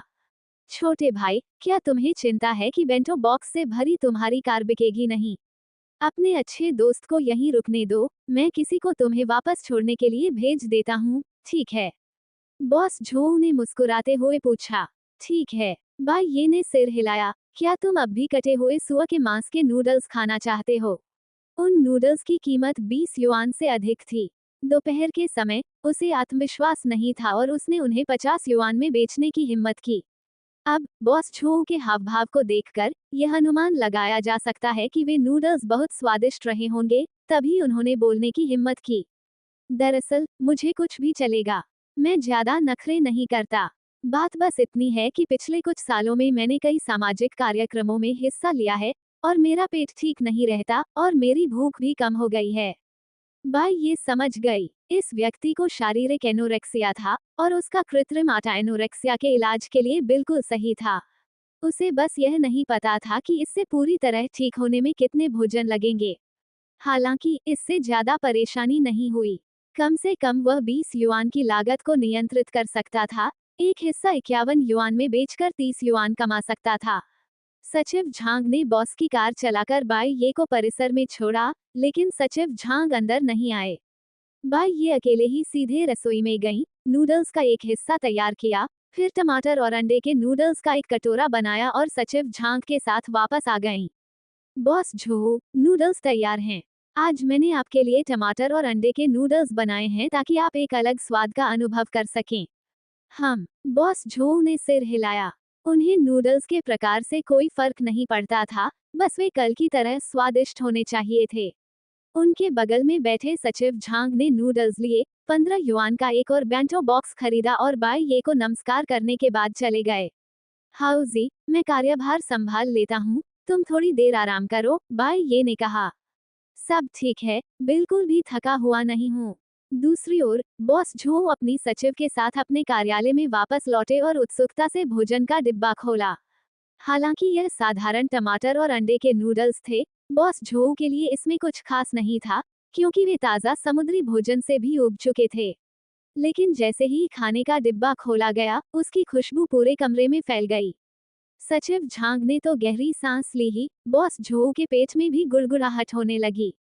सचिव झांग मुस्कुराए और बोले, बॉस आप खा लीजिए, मैं भी खाने जा रहा हूँ। बॉस झो ने हाथ हिलाया, अपनी चॉपस्टिक उठाई और नूडल्स का एक धागा उठा लिया। निर्माण स्थल के प्रवेश द्वार पर सारा खाना खत्म हो जाने के बाद भी कुछ अच्छे दोस्त ऐसे थे जिन्होंने कुछ भी नहीं खरीदा था। अरे ये तो, बाई ये अवाक रह गया। उसने कल और दोपहर से भी ज्यादा कमा लिया था, तो फिर यह काफी क्यों नहीं था? मेरे दोस्त ने व्यंग्यात्मक मुस्कान के साथ कहा, छोटे बॉस, बात ये नहीं है कि आपने कम बनाया है, बात ये है कि हमने सुना था कि यहाँ का खाना किफायती और स्वादिष्ट है, इसलिए हम सब इसे चखने आए हैं। हमें उम्मीद नहीं थी कि देर से आने के बाद भी हमें कुछ नहीं मिलेगा। तो बात ये है, लेकिन अब सच में कुछ बचा नहीं है, मुझे बहुत खेद है। कल मैं और बना लूंगा। मेरे प्यारे दोस्त, कल आना, मैं तुम्हें कुछ और दे दूंगा। हाँ हाँ, छोटे बॉस को तो कारोबार करना आता है। ठीक है, हम कल खाना खा लेंगे। चलो, हाओजी। भाई ये ने कार चलाई और वो और जियांग हाओ अपने किराए के कमरे में लौट आए। क्योंकि सभी लोग उनके खाने के ठेले के आसपास जमा थे, इसलिए उन्होंने सबसे पहले दुकान बंद कर दी। अभी 6:30 बजे भी नहीं बजे थे। भाई ये और हाउजी को वापस आते देख परिसर में मौजूद लोगों को लगा कि उनकी बिक्री अच्छी नहीं हुई है और वे 2 हिस्से सस्ते में खरीदना चाहते थे, ताकि उन्हें खाना पकाने से छुटकारा मिल सके। भाई ये ने व्यंग्यात्मक मुस्कान के साथ कहा, कुछ भी नहीं बचा। सारा सामान बिक जाने के कारण हमने जल्दी बंद कर दिया। अब हमें खुद खाना बनाना पड़ेगा। परिसर के निवासियों ने ज्यादा ध्यान नहीं दिया, ये सोचकर कि शायद उन्होंने बस थोड़ी मात्रा में भोजन बनाया होगा। दोनों के लौटने पर उन्होंने देखा कि वहां कोई खाना नहीं था और उन्होंने व्यंग्यात्मक मुस्कान दी। जियांग हाओ, एक पल रुको, मैं थोड़ा आटा लेकर आता हूँ और नूडल्स बना लेता हूँ। ठीक है, बाय ये, मैं टमाटर और अंडे के नूडल्स खाना चाहता हूँ। ठीक है। जब जियांग हाओ नहा रहा था, तब बाई ये ने जल्दी से कुछ नूडल्स बना लिए। उसे भूख मिटाने की जरूरत नहीं थी, बस उनका स्वाद बढ़ाना ही काफी था। बॉस झो के बचे हुए थोड़े से नूडल्स को मिलाकर उसने 2 बड़े कटोरे पकाए और फिर उन पर टमाटर के साथ तले हुए अंडे डाल दिए। बाई ये ने अपने लिए ढेर सारे अंडे डाले। गरम तेल में डालते ही अंडे फूल गए, उनका सुनहरा रंग टमाटर के लाल रंग से मिलकर एक लाल और पीले रंग का आकर्षक संयोजन बना रहा था।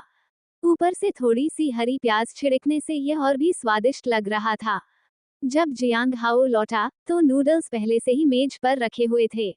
जियांग हाओ ने एक निवाला लिया और प्रशंसा से भर उठा, भाई ये नूडल्स तो वाकई बहुत स्वादिष्ट हैं। भाई ये ने हल्की सी मुस्कान दी। बेशक, ये स्वादिष्ट ही होंगे, ये तो जबरदस्त नूडल्स थे। अगर जबरदस्त नूडल्स इतने अच्छे हो सकते हैं, तो सोचिए एनोरेक्सिया का इलाज करने वाले नूडल्स कितने स्वादिष्ट होंगे। अगले दिन, बाई ये जल्दी उठी और सबसे पहले जियांग हाओ को फिल्म और टेलीविजन सिटी ले गई। आज उसकी सुबह की शूटिंग थी। बाई ये ने उसे चिढ़ाते हुए कहा, बॉस हाओ को आजकल बहुत सारे फिल्म ऑफर मिल रहे हैं। जियांग हाओ ने व्यंग्यात्मक मुस्कान के साथ कहा, बाकी सब लोग चंद्र कैलेंडर के पहले महीने की 15 तारीख तक लौटने का इंतजार करते हैं। मैं फिल्म और टेलीविजन सिटी में एक्स्ट्रा कलाकारों के लीडर के साथ सेटों के बीच भागदौड़ कर रहा हूँ। लेकिन मैंने खूब पैसा कमाया है। अच्छा है, मैं दोपहर को प्रवेश द्वार पर पहुँचते ही आपको फोन कर लूंगा। बाय ये क्या आप थोड़ा और बना सकती हैं? मेरे कुछ परिचित साथी यहाँ हैं जिन्होंने पिछली बार मेरे लंच बॉक्स की तारीफ की थी। जरूर, कितने भाग? 3, मेरा भी शामिल है। बाई ये ने उसे पहचान लिया और वापस चली गई। आज का भोजन भरपूर था, 8 व्यंजनों से सारे खाने के डिब्बे लबालब भरे हुए थे। चावल के 2 बड़े डिब्बे और हड्डियों के सूप का एक बर्तन भी रखा गया था। आज भी बाई ये बॉस झो के लिए नूडल्स बनाती थी। ऐसा नहीं था कि बाई ये केवल इसी स्तर तक नूडल्स का संश्लेषण कर सकता था, बल्कि ऐसा लगता था कि चूंकि उसे पहली बार नूडल्स खाने की इच्छा हुई थी, इसलिए उसे नूडल्स से बहुत लगाव हो गया था। तो आज बाई ये ने बॉस झो के लिए हरी बीन्स के नूडल्स बनाए। उसने इन्हें पहले से बनाकर लाया था। सचिव झांग प्रवेश द्वार पर पहले से ही प्रतीक्षा कर रहे थे। बाई ये को देखकर वे मुस्कुराते हुए उनके पास गए। उन्होंने न केवल 50 युआन मूल्य के उबले हुए हरी बीन्स के नूडल्स खरीदे, बल्कि अपने लिए 12 युआन का लंच बॉक्स भी खरीदा। कल हमारे बॉस ने मेरे साथ उस लंच बॉक्स का आधा हिस्सा बांटा, स्वाद बिल्कुल असली था। सचिव झांग मुस्कुराई, आज आपने हमारे बॉस के लिए क्या बनाया? Breaded green bean noodles. बाई ये ने लंच बॉक्स का एक हिस्सा और फिर चावल का ये हिस्सा परोसा। Breaded green bean noodles. सचिव झांग की आंखें चमक उठी। जब मैं अपने गृहनगर में थी, तो मेरी माँ अक्सर मेरे लिए ये बनाती थीं। क्या आप कल और बना सकते हैं? बॉस की गुप्त रेसिपी जैसी जरूरी नहीं, साधारण रेसिपी भी चलेगी। जरूर, क्यों नहीं? बाई ये हंसते हुए बोली, बड़े भाई झांग, आज रात खाना खाने के लिए थोड़ा इंतजार कीजिए। सचिव झांग खुशी खुशी, बल्कि थोड़ा प्रसन्न होकर चले गए। जैसा कि उम्मीद थी, बॉस झो को भी आज के ब्रेस्ड ग्रीन बीन नूडल्स बहुत पसंद आए, यहाँ तक कि उन्होंने उन्हें आंखों में आंसू लिए खाया। बॉस, क्या ये वाकई इतना स्वादिष्ट है? बॉस झोऊ ने खाते हुए सिर हिलाया, यह मुझे मेरी माँ की याद दिलाता है।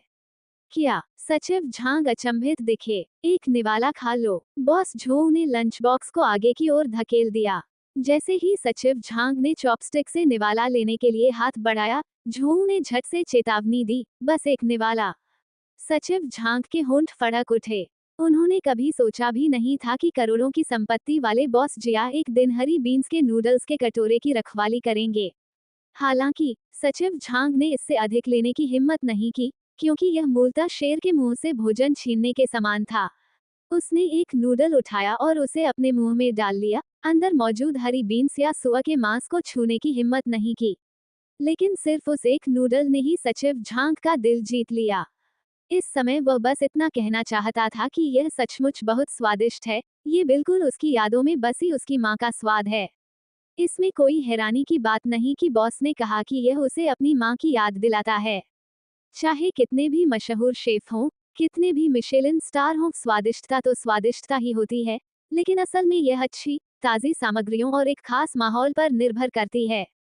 कुछ हजार युआन के व्यंजन के कुछ निवाले खाने से आप स्वर्ग नहीं पहुंच जाएंगे। एक साधारण से छोटे रेस्तरां में मिलने वाला 12 युआन का व्यंजन भी जरूरी नहीं कि खराब हो। जब स्वादिष्टता की बात आती है, तो ज्यादातर लोग अपनी यादों में बसी अपनी माँ के हाथ के स्वाद को ही सर्वश्रेष्ठ मानते हैं। यह एक ऐसी भावना है कि शायद आपको हर दिन खाने की इच्छा न हो, लेकिन जब आप इसे कई वर्षों से नहीं खाते हैं, तो इसके बारे में सोचते ही आपको तीव्र लालसा होने लगती है।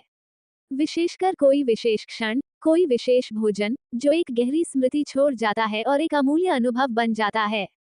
और इस समय, चाहे वह बॉस झो हो या सचिव झांग, नूडल्स का वह निवाला उनकी यादों के किसी खास पल को छू गया। स्वादिष्ट, सचमुच स्वादिष्ट। सचिव झांग की आंखों में भी थोड़ा पानी आ गया। बॉस, कृपया आनंद लीजिए।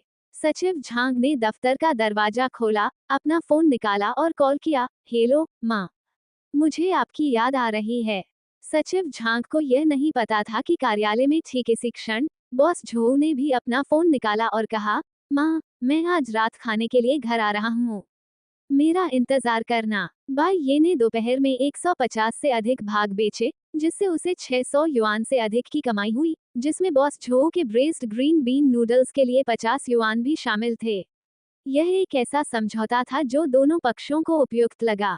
भाई ये को नूडल्स के एक कटोरे पर 30 युआन मिलते थे और उसे अच्छा मुनाफा होता था। वहीं बॉस झो को 50 युआन खर्च करके ऐसी भूख मिटानी पड़ती थी जो 500 युआन में भी नहीं मिल सकती थी, और उसे यह और भी फायदेमंद लगता था। हालांकि आज मौके पर ही 150 से अधिक हिस्से बिक गए, फिर भी कुछ लोगों को नहीं मिल पाए।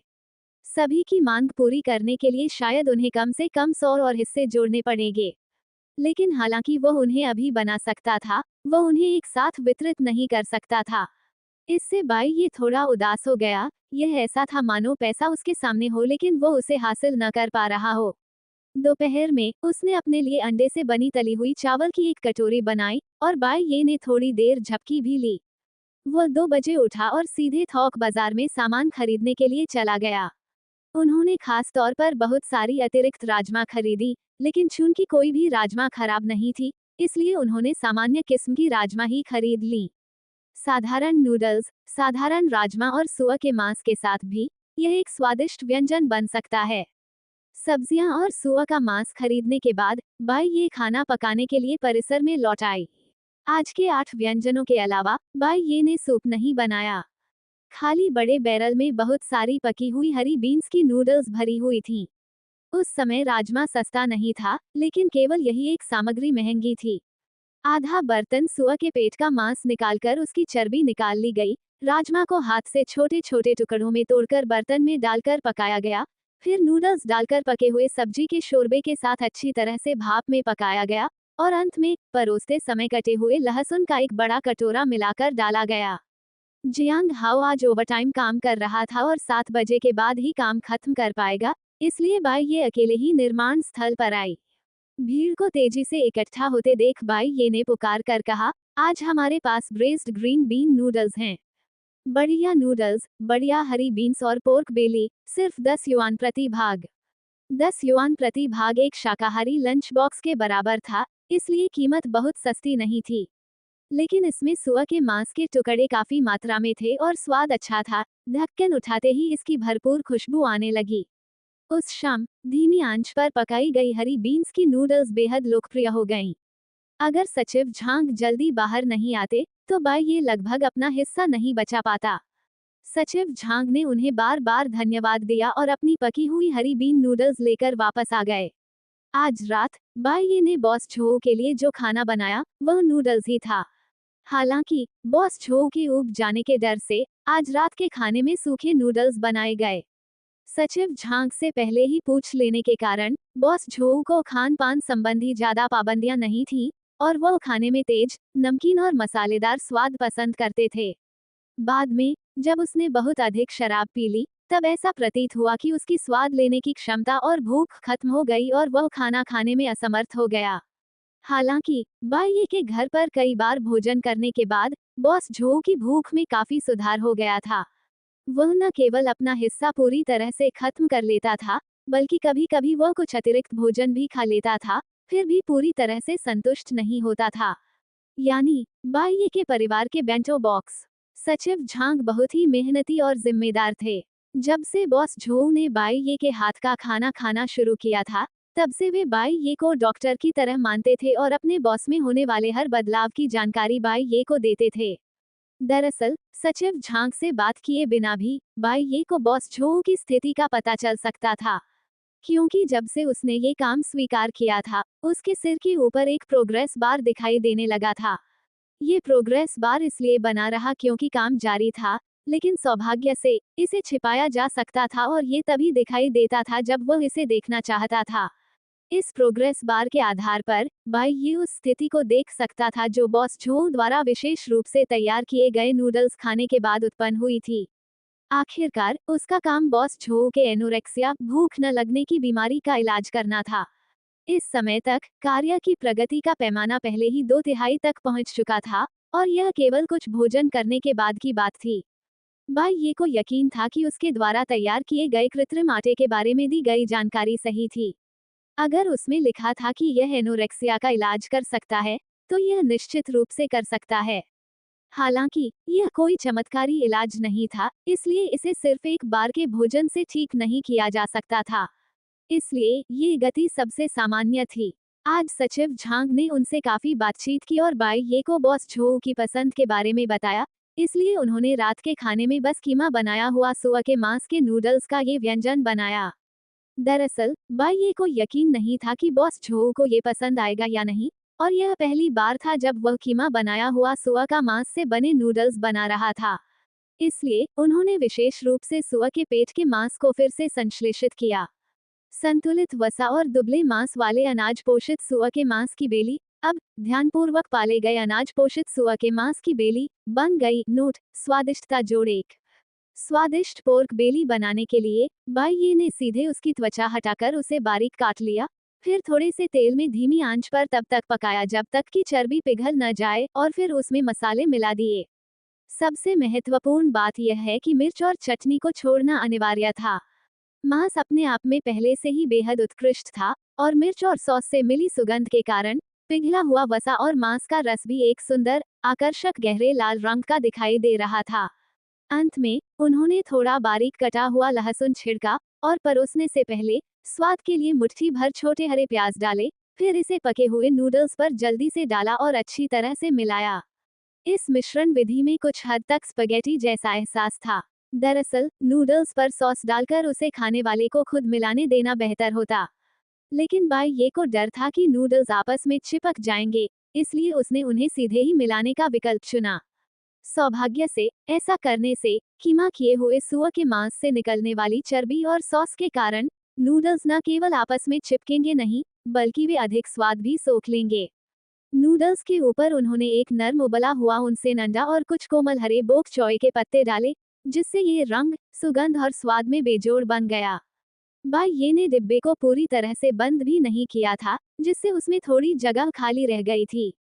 खैर, खाने की ट्रे पर रखने से तापमान इतनी जल्दी नहीं गिरेगा, इसलिए जब नूडल्स का ये कटोरा बॉस झो को पहुंचाया गया, तो यह न केवल अभी भी गर्मागर्म था, बल्कि इसके अंदर मौजूद ऑनसेन अंडा भी अपनी ताज़ा पकी हुई अवस्था में बरकरार था। बॉस झो पहले से ही थोड़ा अधीर हो चुके थे। भगवान ही जानता है कि वो निर्माण स्थल का निरीक्षण कुछ दिनों में एक बार ही करता था। इसका मुख्य कारण ये था कि वह इस फिल्म और टेलीविजन सिटी परियोजना को बहुत महत्व देता था और उसके दोस्तों को भी इसकी आवश्यकता थी। यहाँ निगरानी रखने से यह काम पहले पूरा हो सकता है। लेकिन बाई ये इस अनमोल प्रतिभा को खोजने के बाद से बॉस झो अब हर दिन निर्माण स्थल पर आने लगे, मानो वह काम पर हाजिरी लगा रहे हों। वह सुबह 10:30 बजे पहुंचे और शाम 6 बजे चले गए। कुछ अन्य लोगों ने अतिशयोक्ति करते हुए कहा कि बॉस झो अपनी अरबों की संपत्ति के साथ अभी भी व्यक्तिगत रूप से मामलों को संभाल सकते हैं, जो वास्तव में महान कार्य करने वाले व्यक्ति के योग्य है। केवल बॉस झो और उनके करीबी लोगों को ही पता था कि बॉस झो यहाँ प्रोजेक्ट के लिए नहीं आए थे, वे स्पष्ट रूप से खाने के लिए आए थे। उन्होंने प्रवेश द्वार पर रखे बेंटो कार्ट को लगभग अपनी निजी कैंटीन की तरह इस्तेमाल किया। दरअसल, जब बॉस झो ने पहली बार बाइये का खाना चखा, तो उन्होंने बाइये को अपने घर बुलाकर अपना निजी शेफ बनाने का भी सोचा। लेकिन फिर उन्होंने निर्माण स्थल पर काम करने वाले मजदूरों की मेहनत और उन्हें मिलने वाले स्वादिष्ट और किफायती भोजन के बारे में सोचा। भला वह उनसे ये छीन कैसे सकते थे? आज भी ऐसा ही हुआ। जैसे ही उन्होंने बेंटो बॉक्स का ढक्कन खोला, एक खुशबू फैल गई। मसालेदार और सुगंधित महक ने बॉस झो को तुरंत तरोताजा कर दिया और वे एक निवाला खाने के लिए बेताब हो गए। नूडल्स का ये निवाला सचमुच सुगंधित था, लेकिन साथ ही बेहद मसालेदार भी था। बॉस झो को पिछले 2 वर्षों में भूख कम लगती थी, इसलिए वह हर दिन बहुत ही सादा भोजन करते थे और शायद ही कभी कुछ मसालेदार खाते थे। एक ही निवाला लेते ही वो इतना तीखा था कि उसके गले में अटक गया, जिससे उसे तुरंत खांसी आने लगी और उसकी आंखों में आंसू आ गए।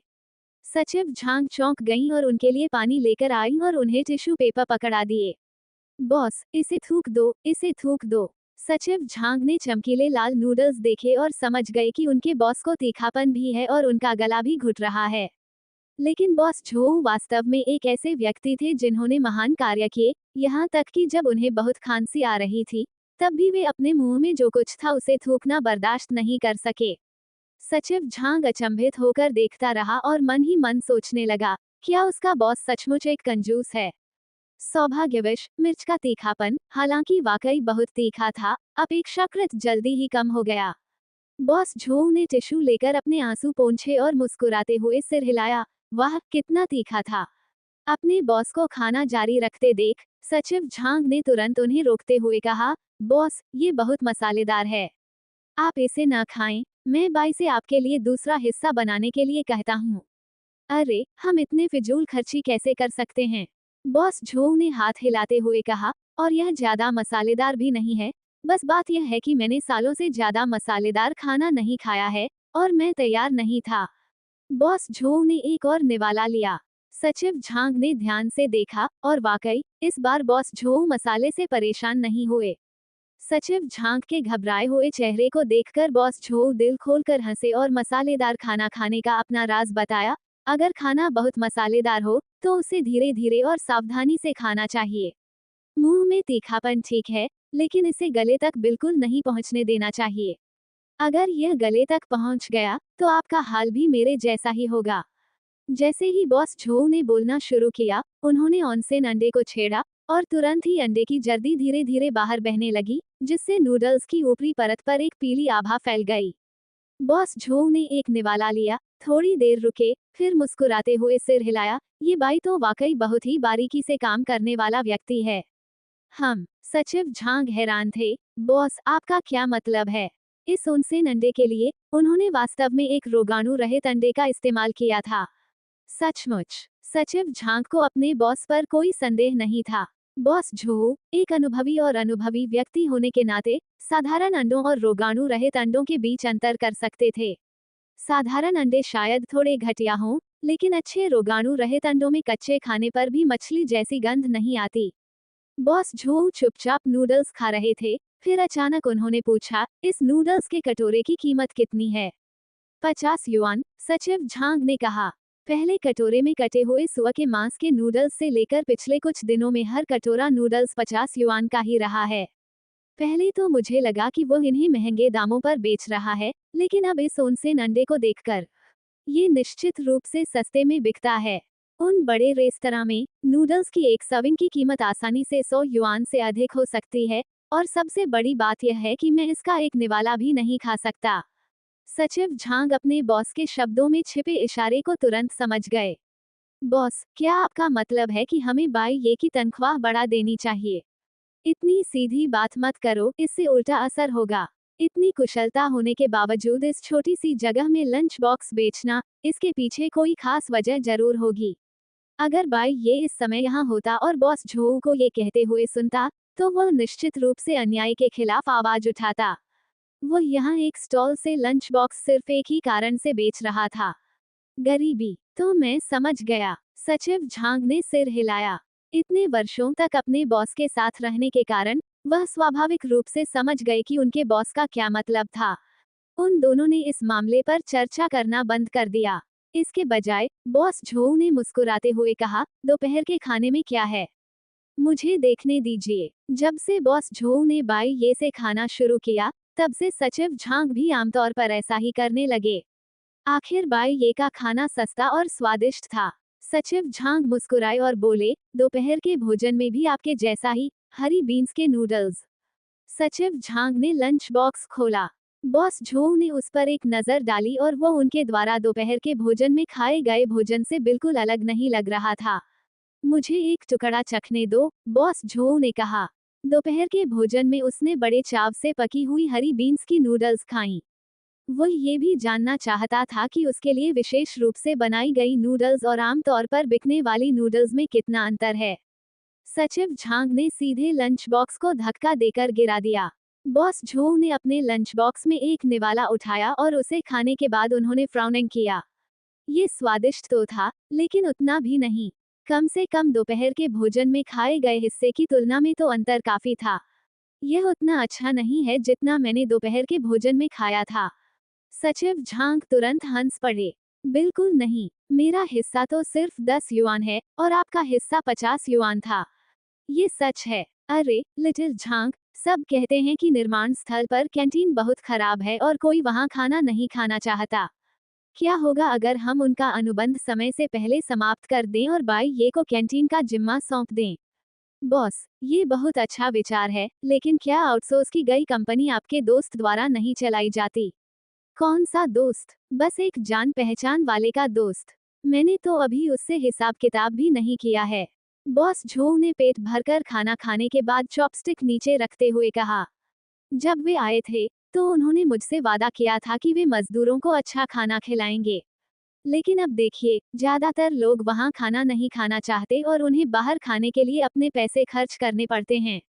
जी हाँ, सचिव झांग ने सहमति जताई। मैंने इन्हें शुरू में इसलिए लाया था ताकि सभी लोग अच्छे से खाना खा सकें, लेकिन अब इसका नतीजा ये हुआ है कि सभी को बाहर बैठकर खाना खाना पड़ रहा है। तो, बॉस, आपका इरादा क्या है? इस निर्माण स्थल का काम अभी 3 महीने और चलेगा। जाओ बाई ये से पूछो कि क्या वह इसे संभालने के लिए तैयार है। ठीक है, और हाँ, उस जोड़े से कहो कि वे अपना सामान पैक करें और निकल जाएं। अगर वे, सचिव झांग हिचकिचाए, बोलना तो चाहते थे लेकिन रुक गए। अगर कोई समस्या हो, तो उनसे कहो कि सीधे मुझसे संपर्क करें। यह मामला कुछ ही शब्दों में सुलझ गया और अब सब कुछ केवल बाई ये के पक्ष पर निर्भर था। ठीक 6 बजे के बाद बाई ये का सारा खाना बिक गया। बाई ये गाड़ी चलाकर फिल्म और टेलीविजन सिटी के मुख्य प्रवेश द्वार पर पहुंचा, अपनी कार पार्क की और अंदर जाने की तैयारी में बाहर निकल गया। क्योंकि शाम हो चुकी थी, फिल्म और टेलीविजन सिटी में दिन के समय पर्यटक होते थे और रेस्तरां खुले रहते थे, लेकिन रात में यह व्यवसाय के लिए खुला नहीं होता था, इसलिए बाई ये को बंद कर दिया गया था। बाई ये ने तुरंत बताया कि वह एक फिल्म क्रू के साथ था। सौभाग्य से, जियांग हाओ हर रात बाई ये से अपने काम के बारे में बात करता था, इसलिए बाई ये को पता था कि जियांग हाओ आज एक मार्शल आर्ट टीवी सीरियल में एक्स्ट्रा कलाकार के रूप में काम कर रहा है। जब उसने अपनी समस्या समझा दी, तो प्रवेश द्वार पर मौजूद गार्ड ने उसे अंदर जाने दिया। बाई ये पहली बार अंदर आ रहा था, लेकिन सौभाग्य से, प्रवेश द्वार पर मौजूद सुरक्षा गार्ड ने उसकी शक्ल देखकर ही पहचान लिया कि वह पहली बार आया है और उसे एक दिशा भी बता दी। इस दिशा निर्देश के सहारे बाई ये को फिल्म क्रू मिल गया, क्योंकि वही एकमात्र ऐसी जगह थी जहां रोशनी जल रही थी।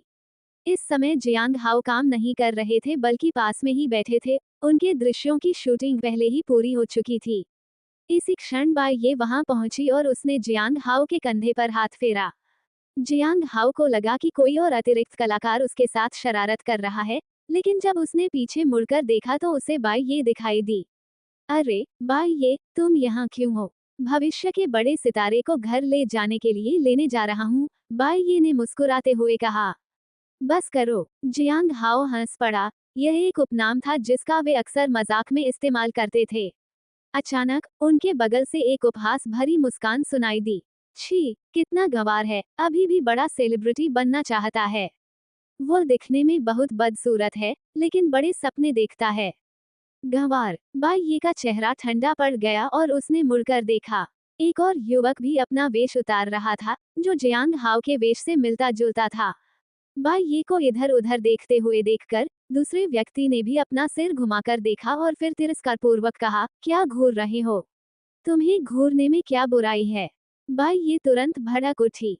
वह आमतौर पर इतना गुस्सैल स्वभाव का व्यक्ति नहीं था, लेकिन ऐसा लगता है कि उसे अपनी मां जियांग लैन का कुछ गुस्सैल स्वभाव विरासत में मिला था। इसके अलावा वो केवल 21 वर्ष का था, इसलिए जब उसने किसी को अपने भाई को धमकाने की हिम्मत करते सुना, तो वह कैसे चुप रह सकता था। जियांग हाओ ने जल्दी से बाई को कमर से पकड़कर रोक दिया। बाई मेरी छुट्टी हो गई है, चलो चलते हैं। छोटे बदमाश, तुम किसे डराने की कोशिश कर रहे हो? दूसरा व्यक्ति भी खड़ा हो गया। बाई उससे मत लड़ो। मैं तो बस एक एक्स्ट्रा हूँ, मुझे उसकी बातों की परवाह नहीं। जियांग हाओ ने जबरदस्ती बाई को खींचकर दूर ले गया। हम्फ, टोपी पहने युवक ने तिरस्कारपूर्वक नाक सिकोड़ी और वापस बैठ गया। काफी दूर तक चलने के बाद भी बाई को अपने सीने में जकड़न महसूस हो रही थी।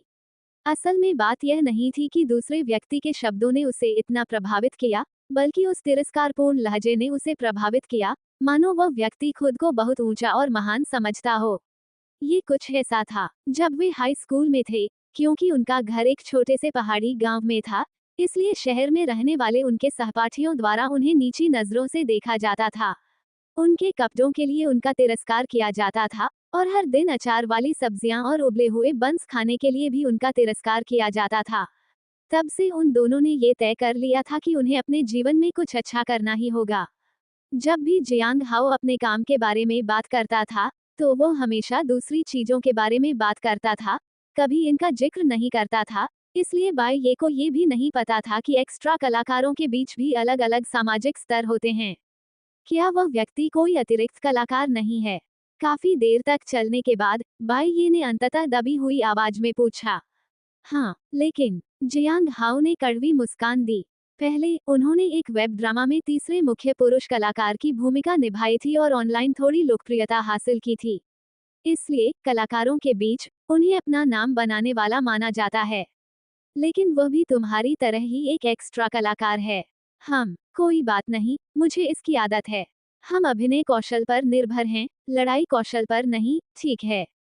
जियांग हाओ ने बाई को वापस परिसर में खींच लिया। ठीक है, मुझे गुस्सा नहीं है। उस तरह का घटिया आदमी मुझ पर हमला नहीं कर सकता। मुझे भूख लगी है, चलो जल्दी वापस चलते हैं। आज रात के खाने में क्या बनेगा? जियांग हाओ को लगा कि शायद कार में कुछ बचा हुआ खाना होगा, लेकिन जब वह घर पहुंचा तो उसने पाया कि खाने के सारे डिब्बे खाली थे। अरे, आप क्या खाना चाहते हैं? बाई को भी अब जाकर समस्या का एहसास हुआ। हालांकि आज ब्रेस्ड ग्रीन बीन नूडल्स का एक अतिरिक्त बर्तन बनाया गया था, लेकिन वह पूरी तरह से बिक गया, क्योंकि कुछ बिग ब्रदर्स इसे खाकर इतने खुश थे कि उन्होंने इसे जल्दी खत्म कर दिया और दूसरी बार लेने के लिए वापस आ गए। बेशक जब उन्होंने और मांगा तो वे काफी शर्मिंदा हो गए। आखिरकार 10 युआन में नूडल्स का एक बहुत बड़ा डिब्बा मिला था, और फिर भी उनका पेट नहीं भरा था। उन्हें लिटिल बॉस के पैसे खोने का दुख हुआ और उन्हें इस बात पर शर्म भी आई कि वे कितना कुछ खा सकते थे। बाई ने ही उनकी असहजता को भांप लिया और सक्रिय रूप से उसे दूर करते हुए कहा कि इसे चावल खाने वाले की भावना कहते हैं, और चावल खाने वाले श्रेष्ठ होते हैं। इससे उनके आसपास मौजूद सभी लोग हंसने लगे। इस समय रसोई में अभी भी हल्की सी खुशबू बाकी थी।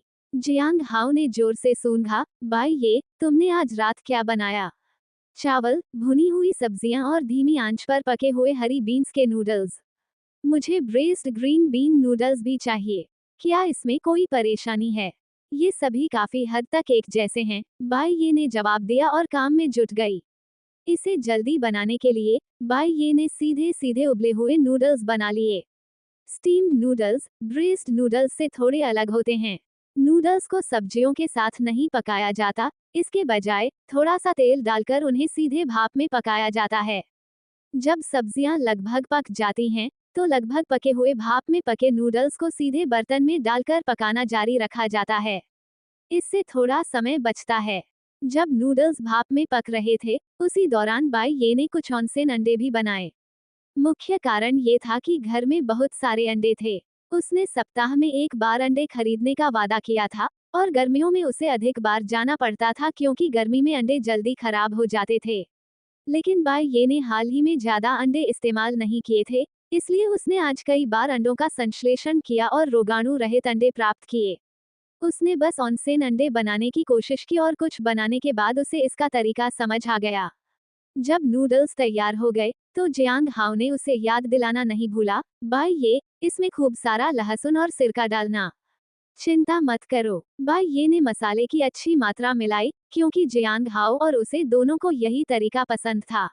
उन सभी के पास नूडल्स का एक बड़ा कटोरा था, जिसके ऊपर एक ऑनसेन अंडा रखा हुआ था।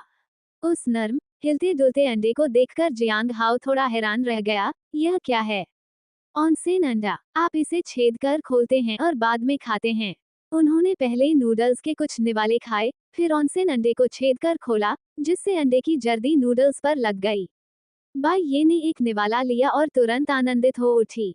नूडल्स पर लिपटी अर्ध तरल अंडे की जर्दी सचमुच स्वादिष्ट थी।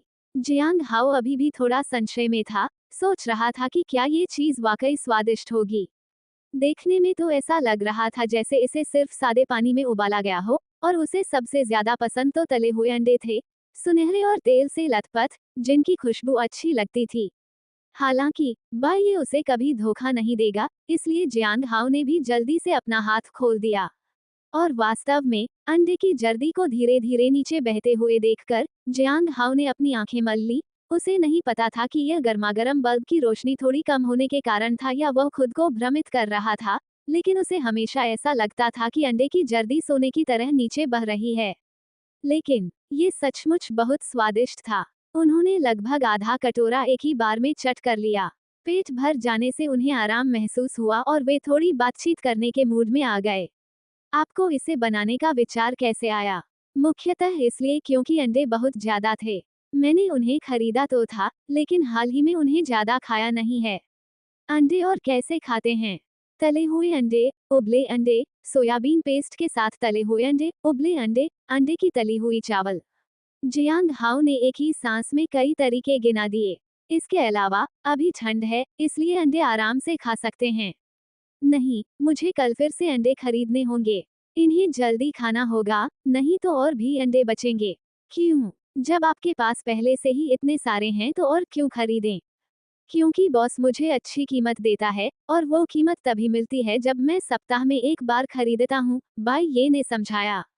तो फिर कल अंडे का कोई व्यंजन क्यों नहीं बनाते? और हाँ, अंडे का फ्राइड राइस भी बना लो। ओह, आपकी बात सही है। बाई ये थोड़ी देर रुकी, फिर तुरंत चावल धोने के लिए उठ गई। आप क्या कर रहे हो? मैं एग फ्राइड राइस बना रही हूँ। मैं इसे आज रात भाप में पकाऊंगी, और फिर कल दोपहर और रात के खाने के लिए एक बर्तन भर खा लूंगी, बाई ये ने हंसते हुए पीछे मुड़कर कहा। अंडे का कौन सा व्यंजन अच्छा रहेगा? पिछली बार आपने अंडे और वुड ईयर मशरूम के साथ जो कटा हुआ सुआ का मांस बनाया था, वह अच्छा था। अगर उबले अंडे से कोई व्यंजन बनाया जा सके, तो बहुत अच्छा होगा, मुझे वे बहुत पसंद हैं। बाई ये ने सीधे खड़े होकर कहा, उबले हुए अंडों से एक व्यंजन बनाया जा सकता है। ब्रेस्ड पोच्ड अंडे, बारीक कटी मिर्च के पेस्ट के साथ पोच्ड अंडे, मीठे और खट्टे पोच्ड अंडे। बाई ये ने जियांग हाओ को इनके बारे में बताया, और जियांग हाओ ने तुरंत उससे ये सभी प्रकार के अंडे बनाने को कहा। ठीक है, मैं हर दिन एक तरह का बनाऊंगा और देखूंगा कि कौन सा सबसे ज्यादा लोकप्रिय है। खाना खाने के बाद उन्होंने मिलकर रसोई की सफाई की, और स्टीमर में रखा चावल लगभग पक चुका था। स्नान किया, पैरों को पानी में भिगोया, सो गए और रात के लिए सो गए।